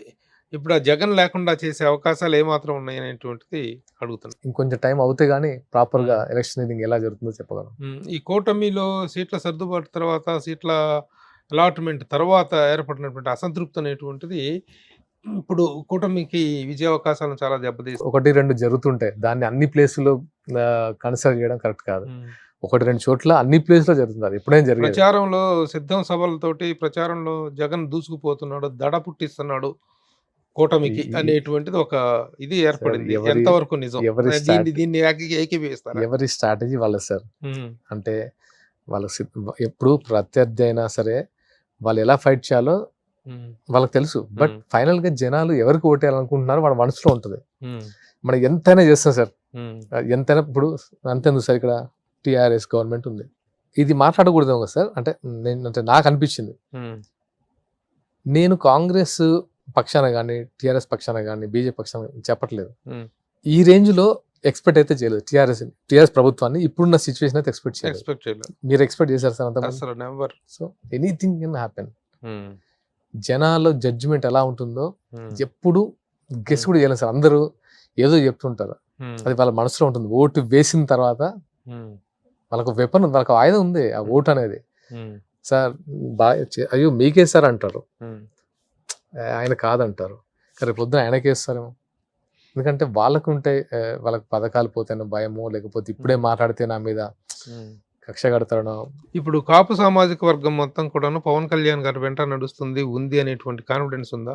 నేను కాపు అంటే కళ్యాణ్ గారు ఒక కాపు సామాజిక వర్గానికి చెందిన వ్యక్తి మాత్రం కాదు సార్. ఆయన ఎప్పుడు ఒక కులానికి సంబంధించిన వ్యక్తి అయితే కాదు. ఉన్నా ఉండపోయినా ఆయన అందరి మనిషి. ఆయన అందరి కోసం చేశాడు, ఒక కులం కోసం కాదు, అన్ని కులాల కోసం ఆయన ప్రయత్నం చేశాడు. అన్ని కులాలని ఒకే రకంగా చూస్తాడు. ఆయన కులానికి మాత్రం లాగదు. కాపులను తీసుకెళ్లి కమ్మ వాళ్ళ కాళ్ళ దగ్గర పడేస్తున్నాడు పవన్ కళ్యాణ్ అని ముద్రగడ లాంటి వ్యక్తి చేస్తున్నటువంటి ప్రచారం. ముద్రగడ గానీ కొంతమంది కాపులకి ఇచ్చారు అనుకోండి సార్, కాపుల మీదే ఇట్లా దృష్టి పెట్టారు అనుకోండి, ఈయన కులానికి సంబంధించిన వ్యక్తి అంటారు, వీళ్ళే అంటారుగా. ఇప్పుడు ఓన్లీ కాపులు గంట కడతారు. లేదు అన్ని కులాలు మావే అంటే కాపులను తీసుకెళ్లి అక్కడ పడేస్తారు, ఇక్కడ పడేస్తారు అంటారు. ఇది మాట్లాడడానికి నాలుగు ఎట్టంటే మాట్లాడుతుంది. దానికి ఆ మనిషి ఏంటి కావాలి మనకు, ఆ మనిషి ఏంటి ఫస్ట్. కళ్యాణ్ గారు, పవన్ కళ్యాణ్ అనే వ్యక్తి ఏంటి అది తెలుసుకుంటే ఆటోమేటిక్ గా వీటన్నిటికి ఆన్సర్ దొరుకుతాయి నా అభిప్రాయం. ముద్రగడ పద్మనాభం లాంటి వ్యక్తి పవన్ కళ్యాణ్ మీద చేస్తుంటుంటే, ఒక ముద్రగడ పద్మనాభం కాదు, ఇటు హరిరామజోగి గారు ఒక కాపు సామాజిక వర్గానికి ఈ సమయంలో అండగా నిలవాల్సినటువంటి ఇద్దరు కాపు సామాజిక వర్గ పెద్దలు పవన్ కళ్యాణ్ని దూరం పెట్టడం వెనుక, పవన్ కళ్యాణ్ మీద రివర్స్ అవ్వటం వెనుక కారణం ఏంటనుకుంటున్నారు? వాళ్ళ స్ట్రాటజీ ఏంటి? వాళ్ళ దాడి వెనుక ఉన్నటువంటి ఆంతర్యం ఏంటని? వీళ్ళ గురించి నేను నెగిటివ్ కామెంట్ చేయట్లేదు. అంటే ఇప్పుడు నేనేం మాట్లాడినా నెగిటివ్ అనిపిస్తుంది, కానీ నేను ఒకటే అంటే కళ్యాణ్ గారిని అర్థం చేసుకొని ఉంటే బాగుండేది అనిపించింది అంతే. ఆయన దేనికోసం చేస్తున్నాడు, మనం ఏం సాక్రిఫైస్ చేయాలి, అందరికి అన్ని కావాలంటే కుదరదు సార్. కొన్ని సాక్రిఫైస్ చేస్తేనే కొందరు ముందుకెళ్తారు. ఇప్పుడు కూటమికి మద్దతు పలకటం, ఇప్పుడు రాజమండ్రిలో జైల్లో పరామర్శించడానికి వెళ్ళినటువంటి వ్యక్తి బయటికి వచ్చి రాగానే కూటమిని ప్రకటించడం అనేటువంటి దాని మీద బాగా విమర్శ. అంటే చంద్రబాబు గారి అరెస్ట్ ని ఆయన తీసుకున్న విధానము, అంటే ఈ రాష్ట్రంలో పరిపాలన ఎలాగుంది, ఎలాంటి అంటే మాట్లాడితే నోరు నొక్కేయడం, అవన్నీ ఆయన చూశారు సార్. ఆయన అంటే ఏదో ఇన్స్టెంట్ గా తీసుకున్న డెసిషన్ కాదని నా అభిప్రాయం. జైలు నుంచి తీసుకున్న అభిప్రాయం అవన్నీ చూశారు, ఇప్పుడు చూసి ఒక డెసిషన్ తీసుకుని ఉంటారు. దానికి అవసరం లేదు, తన డెసిషన్ అది. తను ఏ డెసిషన్ తీసుకుని అందరూ సమర్థిస్తాం. కానీ కొన్ని కోట్ల మంది అభిమానులు ఉన్నటువంటి పవన్ కళ్యాణ్ ని ప్యాకేజ్ స్టార్ అని, వీకెండ్ స్టార్ అని, దత్తపుత్రుడని, ఇంకా పర్సనల్ గా ఫ్యామిలీ మ్యాటర్స్ కూడా ప్రస్తావిస్తూ వీటి మీద ఈ వ్యక్తిగత ఎలాంటి ఆయన అభిమానించే వ్యక్తిగా మీ రియాక్షన్ ఏంటి? నాకు చాలా బాధేస్తుంది ఏంటంటే ఫ్యామిలీ లాగినప్పుడు బాధేస్తుంది. అంటే నీకు పాలసీల గురించి మాట్లాడరా బాబు అంటే ఫ్యామిలీలు అవుతారు. ఎందుకంటే పాలసీలు మాట్లాడే దాని దగ్గర ఆన్సర్ లేదు కాబట్టి ఏదో ఒకటి మాట్లాడాలి కాబట్టి ఫ్యామిలీ వరకు వస్తారు. అసలు పాలిటిక్స్ వేరు, ఫ్యామిలీ వేరు కదా sir. Politics are different, family is different. Sir నేను చెప్తాను, ఒక ఇన్సిడెంట్ చెప్తాను సార్. చిన్నప్పటి నుంచి చూశాను సార్, నక్సలైట్ల మధ్య పోలీసుల మధ్య, పోలీసులు కోసం నక్సలైట్లు మందుపాతలు పెట్టి చాలా చేశారు. అప్పుడు బాధపడ్డాం. నక్సలైట్లను రోడ్ల మీద చంపినప్పుడు బాధపడ్డాం. కానీ ఏ రోజు వాళ్ళు ధర్మం తప్పలేదు సార్, ఫ్యామిలీ జోలికి రాలేదు. అంటే అక్కడ జరిగింది ఏంటి సార్, ధర్మ యుద్ధం. ఏ రోజు పోలీస్ ఫ్యామిలీల వైఫ్స్ వాళ్ళకి వెళ్ళి మదర్ మీదకి వెళ్ళి అటాక్ చేయలేదు ఎప్పుడు ఏ కమ్యూనిజం. పోలీస్ వాళ్ళు కూడా సేమ్ టైం వెళ్ళి హస్బెండ్ దొరకపోతే వైఫ్ని తీసుకెళ్ళి అరెస్ట్ చేసిన రోజు లేవు సార్. మాట కూడా మాట్లాడలేదు అసలు యాక్చువల్గా. అలాంటిది ఇక్కడ కొంచెం డిఫరెంట్ అంటే డిఫరెంట్ కల్చర్ అనిపించింది నాకు. ఇలా మాట్లాడతారేంటి అసలు ఫ్యామిలీ అసలు కొన్ని కొంతమంది మాట్లాడేది వింటే చాలా డిస్టర్బ్ అయిపోతాం. ఆయన గురించి మాట్లాడాల్సిన మాటలు కాదు అది. అంటే నేను అంటే కొంచెం ఎక్స్‌ప్రెస్ చేస్తే నేను మాట తూలుతానేమో అని కంట్రోల్‌గా మాట్లాడుతున్నాను అంతే. అంతే. లేకపోతే చాలా బాధగా ఆవేశంగా ఉందా? అంటే కొంచెం కంట్రోల్ చేసుకోవాల్సొస్తుంది. ఎందుకంటే నేను మాట్లాడేది ఇంటర్వ్యూస్ ఇచ్చేసి తక్కువ. ఈ టైంలో నేను మళ్ళీ బర్స్ట్ అయ్యి ఏదో మాట్లాడుతున్నాను అనుకోవడం నాకు ఇష్టం ఉండదు. సరస్తే ఏం చేస్తారు మీరు? ఎందుకు అది చేయలేదు కాదు, సార్? రేపటి రోజున మళ్ళీ అధికారంలోకంటూ వైఎస్ఆర్‌సీపీ వస్తే ఆ! ఒక్కొక్కళ్ళని ఆ! వేటాడి కొడతారనేటువంటి ఇదిని క్రియేట్ చేస్తున్నారు అవతల. సార్ ఏం జరగదు సార్ అది. నిజంగా అక్కడ ఉండేది అది కాదు. ఇప్పుడు ఎవరు చేతులు కూర్చుంటారు సార్. తెగించిన వాడికి అసలు కళ్యాణ్ గారు అనే అతను తెగించిన అతను. ఆయన చేతులు ముడుచుకొని కూర్చుంటాను నేను ఎప్పుడు అనుకోను. ఇప్పుడు వీళ్ళకి ఫ్యామిలీ పరంగా వస్తున్న ప్రచారం మెగా ఫ్యామిలీలో మిగతా మెంబర్స్ కూడా ఉన్నారు కదా. ఇప్పుడు రామ్ చరణ్ గానీ, అల్లు అర్జున్ గానీ, మిగతా యంగ్ హీరోలు ఉన్నారు. సాయి ధరమ్ తేజ గానీ వీళ్ళందరూ ప్రచారానికి వచ్చే అవకాశం ఉందా? అది వాళ్ళ ఇష్టం సార్. అది ఎందుకంటే వాళ్ళకి ఇప్పుడు కొంచెం పొలిటికల్ ఇప్పుడు నేను ప్రచారం ఎందుకు వస్తానంటే నాకున్న అభిమానమో లేదా నేను చూసిన అంటే ఇప్పుడు అరే ఇలాంటిది ఉండకూడదు బాబు, మనం ఏదో చేద్దాం, ఆయనతో పాటు మనం కూడా ఒక అంటే ఏదో ఒక చిన్న ఆయన చేతులు రాయి అవడమో లేకపోతే ఆయన చేతులు గన్ అవడమో లేకపోతే మన వంతు ఏదో చేద్దాం అనుకుంటాం. ఇవన్నీ చూశాను కాబట్టి నాకు ఆవేశం ఉండొచ్చు. వాళ్ళు ఉన్న సిచ్యువేషన్ లో వాళ్ళ బాబాయ్ కోసం మామయ్య కోసం వాళ్ళు ఏం చేస్తారో వాళ్ళు పవన్ చేస్తారు. కళ్యాణ్ గారు ఆహ్వానిస్తే మేము పవన్ కళ్యాణ్ చిటికేస్తే చాలు మేము వచ్చేస్తామని చెప్పేసి ఆల్రెడీ రామ్ చరణ్, అల్లు అర్జున్ ఉంటారు సార్, చెప్పడం ఎందుకంటే జరిగింది. వాళ్ళ ఫ్యామిలీ ఆయన మెంబర్. చిటికేసి వీళ్ళ సపోర్ట్ కూడా తీసుకునే అవకాశం ఉందా? నా దృష్టిలో కళ్యాణ్ గారికి ఎవరు సపోర్ట్ అవసరం లేదు సార్. నేను అదే అనుకుంటాను. ఎందుకు ఆయన ఒక్కడే you can manage. So Sagar ఎప్పుడు విస్తృత స్థాయి ప్రచారానికి ఎలక్షన్ 13వ తారీఖు నెక్స్ట్ మంత్ ఆల్మోస్ట్ ఒక 3-4 days లో 3-4 days లో ఫుల్ ఫ్లెడ్జ్డ్ గా ఆంధ్రప్రదేశ్ లో ప్రచారానికి విస్తృత స్థాయి అంటే నా పరిధి మేర నేను ఎంత చేయాలో అంత చేస్తాను. మీకంటూ ఇదిగో ఈ ప్రచార బాధ్యతలు అంటూ అప్పగించింది ఏంటి? ఇంకా రాలేదు సార్. ఆ కమిటీలు వేస్తున్నారు. అయిపోయిన తర్వాత వాళ్ళు కమిటీలు వేసి వాళ్ళు చేస్తారు. ఈ ప్రచార చిత్రాలు అవన్నీ తయారు చేస్తున్నారా? ప్రచార సామాగ్రి డిపార్ట్మెంట్ ఉంటుంది కదా సార్. దాని డిపార్ట్మెంట్ దానికి ఉంటుంది. Very good. సో అంటే నేను చెప్తున్నా కదా, నేను చాలా మంది అడిగారు, చెప్తున్నాను అంటే ఓపెన్ గా చెప్తున్నాను. నాకు ఇక్కడ కాంగ్రెస్ వాళ్ళు క్లోజ్ గా ఉంటారు, అందరూ ఫ్రెండ్స్ ఉన్నారు. అండ్ నాకు శ్రీధర్ బాబు గారు, శ్రీపతిరావు గారు అబ్బాయి, మోర్ లైక్ బ్రదర్. నాకు బాగా ఇష్టమైన వ్యక్తి తను. అంటే ఆయన పాలిటిక్స్ సార్ నాకు ఎందుకు ఇష్టం అని చెప్తున్నాను సార్. శ్రీధర్ బాబు గారు పాలసీ మీద తప్పితే ఎప్పుడు పర్సనల్ అటాకింగ్ ఉండదు, పర్సనల్ గురించి మాట్లాడరు, చాలా ప్రొఫెషనల్ లీడర్. ఇప్పుడు ఐటీ మినిస్టర్ మీరు గమనిస్తుంటే ఆయన గురించి నెగిటివ్ ట్రోలింగ్ ఒకటి కూడా ఉండదు. మా జర్నీ ఆల్మోస్ట్ 10 to 15 years నుంచి ఉంది సార్. నాకు అందుకు ఆయన భలే చేస్తారు, ఆయన పాలిటిక్స్ అంటే ఇలా ఉండాలి, ప్రజల కోసంగా చేసేది, పర్సనల్ అటాకింగ్ ఏముంది ఇక్కడ. సో అలా చాలా మంది పరిచయం. నన్ను చాలా మంది అడిగారు, ఏంటి తెలంగాణలో ఉండి నువ్వు ఆంధ్ర పార్టీ కదా జనసేన, ఎందుకు అలా ఇలా, నా ఫ్రెండ్స్ నా వెల్ విషెస్ అని అడిగారు. నేను ఒకటే అన్నాను, నేను పాలిటిక్స్ లోకి వచ్చినట్టు కాదు, నేను నిజంగా ఇప్పుడు నేను పాలిటిక్స్ లో ఉన్నట్టు కాదు, నేను జెన్యూన్గా చెప్తున్నాను సార్. కళ్యాణ్ గారి మీద ఇష్టంతో, కళ్యాణ్ గారి మీద అభిమానంతో తనకు ఒక జర్నీ విత్ అంతే, దానికోసం వెళ్ళాలనుకున్నా తప్ప పాలిటిక్స్లో ఎంటర్ అయ్యేది కాదు. పాలిటిక్స్లోకి ఎంటర్ అవ్వాలంటే ఫస్ట్ చాలా తెలుసుకునే ప్రయత్నంలో ఉన్నాం. పవన్ కళ్యాణ్ కూడా వీళ్ళతో అదే అంటారంట, రామ్ చరణ్ తో కానీ అల్లు అర్జున్ వీళ్ళందరితో కూడాను ముందు తెలుసుకొని దిగండి, తెలుసుకోవాలి, వితౌట్ నోయింగ్ ద డెప్త్స్, ఒక సపోర్ట్ కోసం అని చెప్పేసి కాదు. ఎగ్జాక్ట్లీ చెప్తారంట. ఇది తెలుసుకోకుండా ఏది పడుతుంది మాట్లాడేసి మనకు అన్ని తెలుసు అనుకోవడము, అన్ని రకాల అంటే దీన్ని అనుభవిస్తేనే తెలుస్తుంది సార్ దీంట్లో ఉన్న ప్రాబ్లమ్స్. అక్కడ కూటమి అధికారంలోకి వస్తే సాగర్ ఏదైనా మంచి ఆఫర్ ఆ ఎక్స్పెక్టేషన్స్ ఏమీ లేవు సార్ నాకు, అసలు ఎక్స్పెక్టేషన్స్ లేవు. చెప్తున్నా కదా సార్, నేను జస్ట్ ఆయన ముందు అభిమానంతోనే ముందుకెళ్తాను. నీకేమైనా బెదిరింపు కాల్స్ కానీ వస్తున్నాయి పవన్ కళ్యాణ్ దాంట్లో పార్టీలో చేరటం వల్ల, ఒక యాక్టర్ అయిన తర్వాత? అలాంటి కాల్స్ రాలేదు, బెదిరిస్తే భయపడేది లేదు. నేను చూసిన దాంట్లో అసలు నాకు బెదిరించేవాడే లేడు. మాట్లాడటం చాలా స్లోగా మాట్లాడుతున్నావు కానీ థాట్స్ మాత్రం చాలా షార్ప్ గా ఉన్నాయి.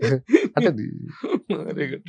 Feeling very happy, sparing lot of time. Thank you sir, thank you so much. TV serials గురించి, సినిమాల గురించి, ఎంట్రీ గురించి, నేను- మెగాస్టార్ గురించి, అంజనమ్మ గారి గురించి, పవన్ లాస్ట్ కళ్యాణ్. కూడా చెప్పారు సార్, అంటే నేను క్యారెక్టర్ చెప్తున్నాను, అంటే ఇది ఎండ్ చేయాలనుకున్నాను. నా స్కూలింగ్ ఎలా ఉండదంటే సార్, ఉమ్. అంటే ఇది చాలా అంటే ఆ స్కూలింగ్ నుంచి వచ్చినటువంటి ఇది కనిపిస్తుంది. అదేంటి ఇది? చిన్మయ విద్యాలయం. చిన్మయ విద్యాలయం. మాకు ఎలా ఉండదంటే సార్, స్టడీస్ కంటే ఎక్కువ క్యారెక్టర్ మీద ఫోకస్ చేసేవాళ్ళు. పొద్దున్నే మాకు ఆ పేట్రైటిక్ సాంగ్స్ జనగణమన నుంచి స్టార్ట్ చేసి, మధ్యాహ్నం గురు బ్రహ్మ గురు విష్ణు బ్రహ్మ ఇవన్నీ శ్లోకాలు.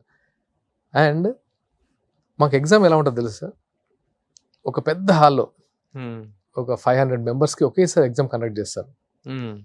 అందరికి క్వశ్చన్ పేపర్స్ ఇస్తారు, ఆన్సర్ షీట్ 2 hours తర్వాత తీసుకొని అక్కడ పెడతారు.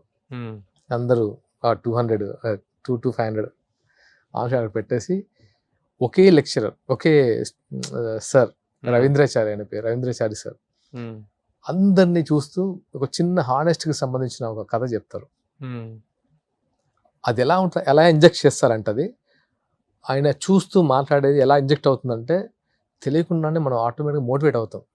సంథింగ్ ఏదో చేసి, ఇప్పుడు ఎవరు ఆన్సర్ షీట్ వాళ్ళు తీసుకొని కరెక్ట్ చేసుకోవాలి.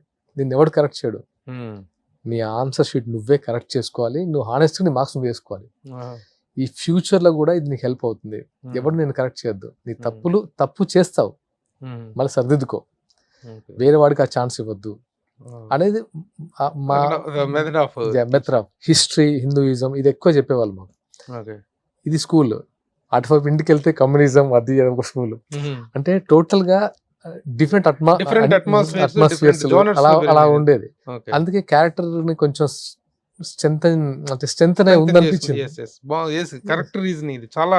ఎందుకంటే ఒక వ్యక్తి క్యారెక్టర్ బిల్డప్ అవటం అనేటువంటిది ఆ హానెస్టీ గానీ, హిస్టరీ పట్ల గానీ, చరిత్ర పట్ల గానీ ఒక కన్సర్న్ ఫీల్ అవటం, ఆ ఏజ్ లో పట్ల ఒక ఇది అవటం. ఆ చిన్న ఏజ్ లో మోటివేషన్ ఎలా ఉండేదంటే చాలా స్ట్రాంగ్ గా ఉండేది. అంటే భయము ఇవన్నీ అట్లా కాకుండా హానెస్టీ, నువ్వు ఫేసింగ్ అంటే నువ్వు ఏదైనా ఫేస్ చేయాలి యువర్ లైఫ్. Very good. అలా మాకు బాగా, అంటే అందరు నేనే కాదు, నా ఫ్రెండ్స్ కూడా ఉన్నారు. మేము మాట్లాడుకుంటాం, మన స్కూల్ మనకు బాగా నేర్పిందిరా, మన స్కూల్ మనకి చాలా మంచి, అంటే చాలా బాగా ఇచ్చింది. చాలా యాక్చువల్గా మనం పరీక్షలు రాస్తే ఎవరో స్పాట్ వాల్యుయేషన్ చేస్తారు. Your spot valuation for your subject, for your papers, for your writings, for your works అనేది ఇట్స్ గొప్ప సెల్ఫ్ చెకింగ్. సో అలాంటి వాతావరణంలో చదువుకొని వచ్చావు కాబట్టి చిన్నప్పుడు చిరంజీవి గారు అభిమానిగా అల్లర్లు చేసి టీవీలు పగలగొట్టి కేసులు నమోదైనా సరే మళ్ళీ సినిమానందలోకి వచ్చి ఒక క్యారెక్టర్ బిల్డప్. మనం నమ్మేది ధర్మ ప్రకారం వెళ్తే అన్ని సెట్ అవుతాయని ఒక నమ్మకం, అంతే. అది మాకు నేర్పిన. ఏదో ఫోటో వేసి సెలవు అయితే చెప్పగానే మాట్లాడావు చిరంజీవి గారు? నేను ఫస్ట్ మాటలు రాలేదు, నేను కళ్యాణ్ గారి దగ్గర హ్యాపీగా మాట్లాడేసాను. లైక్ ఆయన ఒక అన్నలాగా అన్న మాట్లాడతాం, కానీ చిరంజీవి గారిని ఫస్ట్ టైం చూసిన తర్వాత నాకు మాటలు లేవు. అంటే ఎందుకు గుర్తొచ్చంటే, నేను ఆ రోజు పద్మవిభూషణ్ వచ్చిన రోజు చిరంజీవి గారి ఇంట్లో చూశాను కదా. అవును, నువ్వు చిరంజీవి గారితో మాట్లాడేమో, ఆయనతోటి నేను వచ్చిన తర్వాత ఓన్లీ దండేసి దండం పెట్టేసి వచ్చేసావు. నేను ఒక 2 times అటు ఇటు తిరుగుతున్నాను ఎలా ఫేస్ చేయాలని. అంటే ఆయన అక్కడ కూర్చోన్నారు, నేను వెళ్తూ ఉన్నప్పుడు అన్ని రికలెక్షన్స్, ఈయన కోసం ఎంత కొట్టుకున్నాం, అసలు ఒక స్టాప్ కూడా పడింది, అసలు మెస్ అంతా ధ్వంసమైంది, సస్పెండ్ అయ్యాము, చెల్లా చెదర అయిపోయాము, ఆ 1 year అసలు ఎట్లా గొడవలు పడ్డాము అని. అక్కడ నుంచి ఎలా డెస్టినీ మళ్ళీ అంజనమ్మ గారు, తర్వాత కళ్యాణ్ గారు వెళ్ళిన తర్వాత అలా ఉన్నారు. తర్వాత నాకు ఎక్కువ ఇలా సాగర్ నువ్వని తెలుసా చెప్తున్నారు వాళ్ళు. అంతేగాని అంజనమ్మ గారికి చాలా పెట్టని గానీ, పవన్ కళ్యాణ్ గారితో ఒక జర్నీ ఉందని కానీ చిరంజీవి గారికి తెలుసో తెలియదు కూడా తెలియదు. వేరే వాళ్ళు చెప్తున్నారు సార్ అంటే చిరంజీవి గారి దగ్గర చాలా మంది ఉన్నారు అప్పుడు ఆ రోజు, ఎక్కువ టైం స్పెండ్ చేసే సిచ్యువేషన్ లో వచ్చాం కదా. నేను అలా వెళ్ళేసి షాలో కప్పేసి ఇచ్చేసాను, ఇలా చూస్తున్నారు, నేను అనుకుంటాను. అప్పుడు దగ్గర తీసుకున్నారు, ఇంకేం చెప్పలేదు, ఓన్లీ మౌనం. అంటే అంటారు కదా, మౌనంగా ఉండిపోయాము. కలిసాం సార్ అంటే. Very good. సురేఖమ్మ గారితో ఉంది. సురేఖమ్మ గారు నాకు ఆల్రెడీ నాకు అవార్డ్స్ కూడా ఇచ్చారు. సురేఖమ్మ గారు అండ్ అనిమ్మ గారు, ఇది మొగల్ రేకుల్లో వచ్చి అప్పుడు పరిచయం.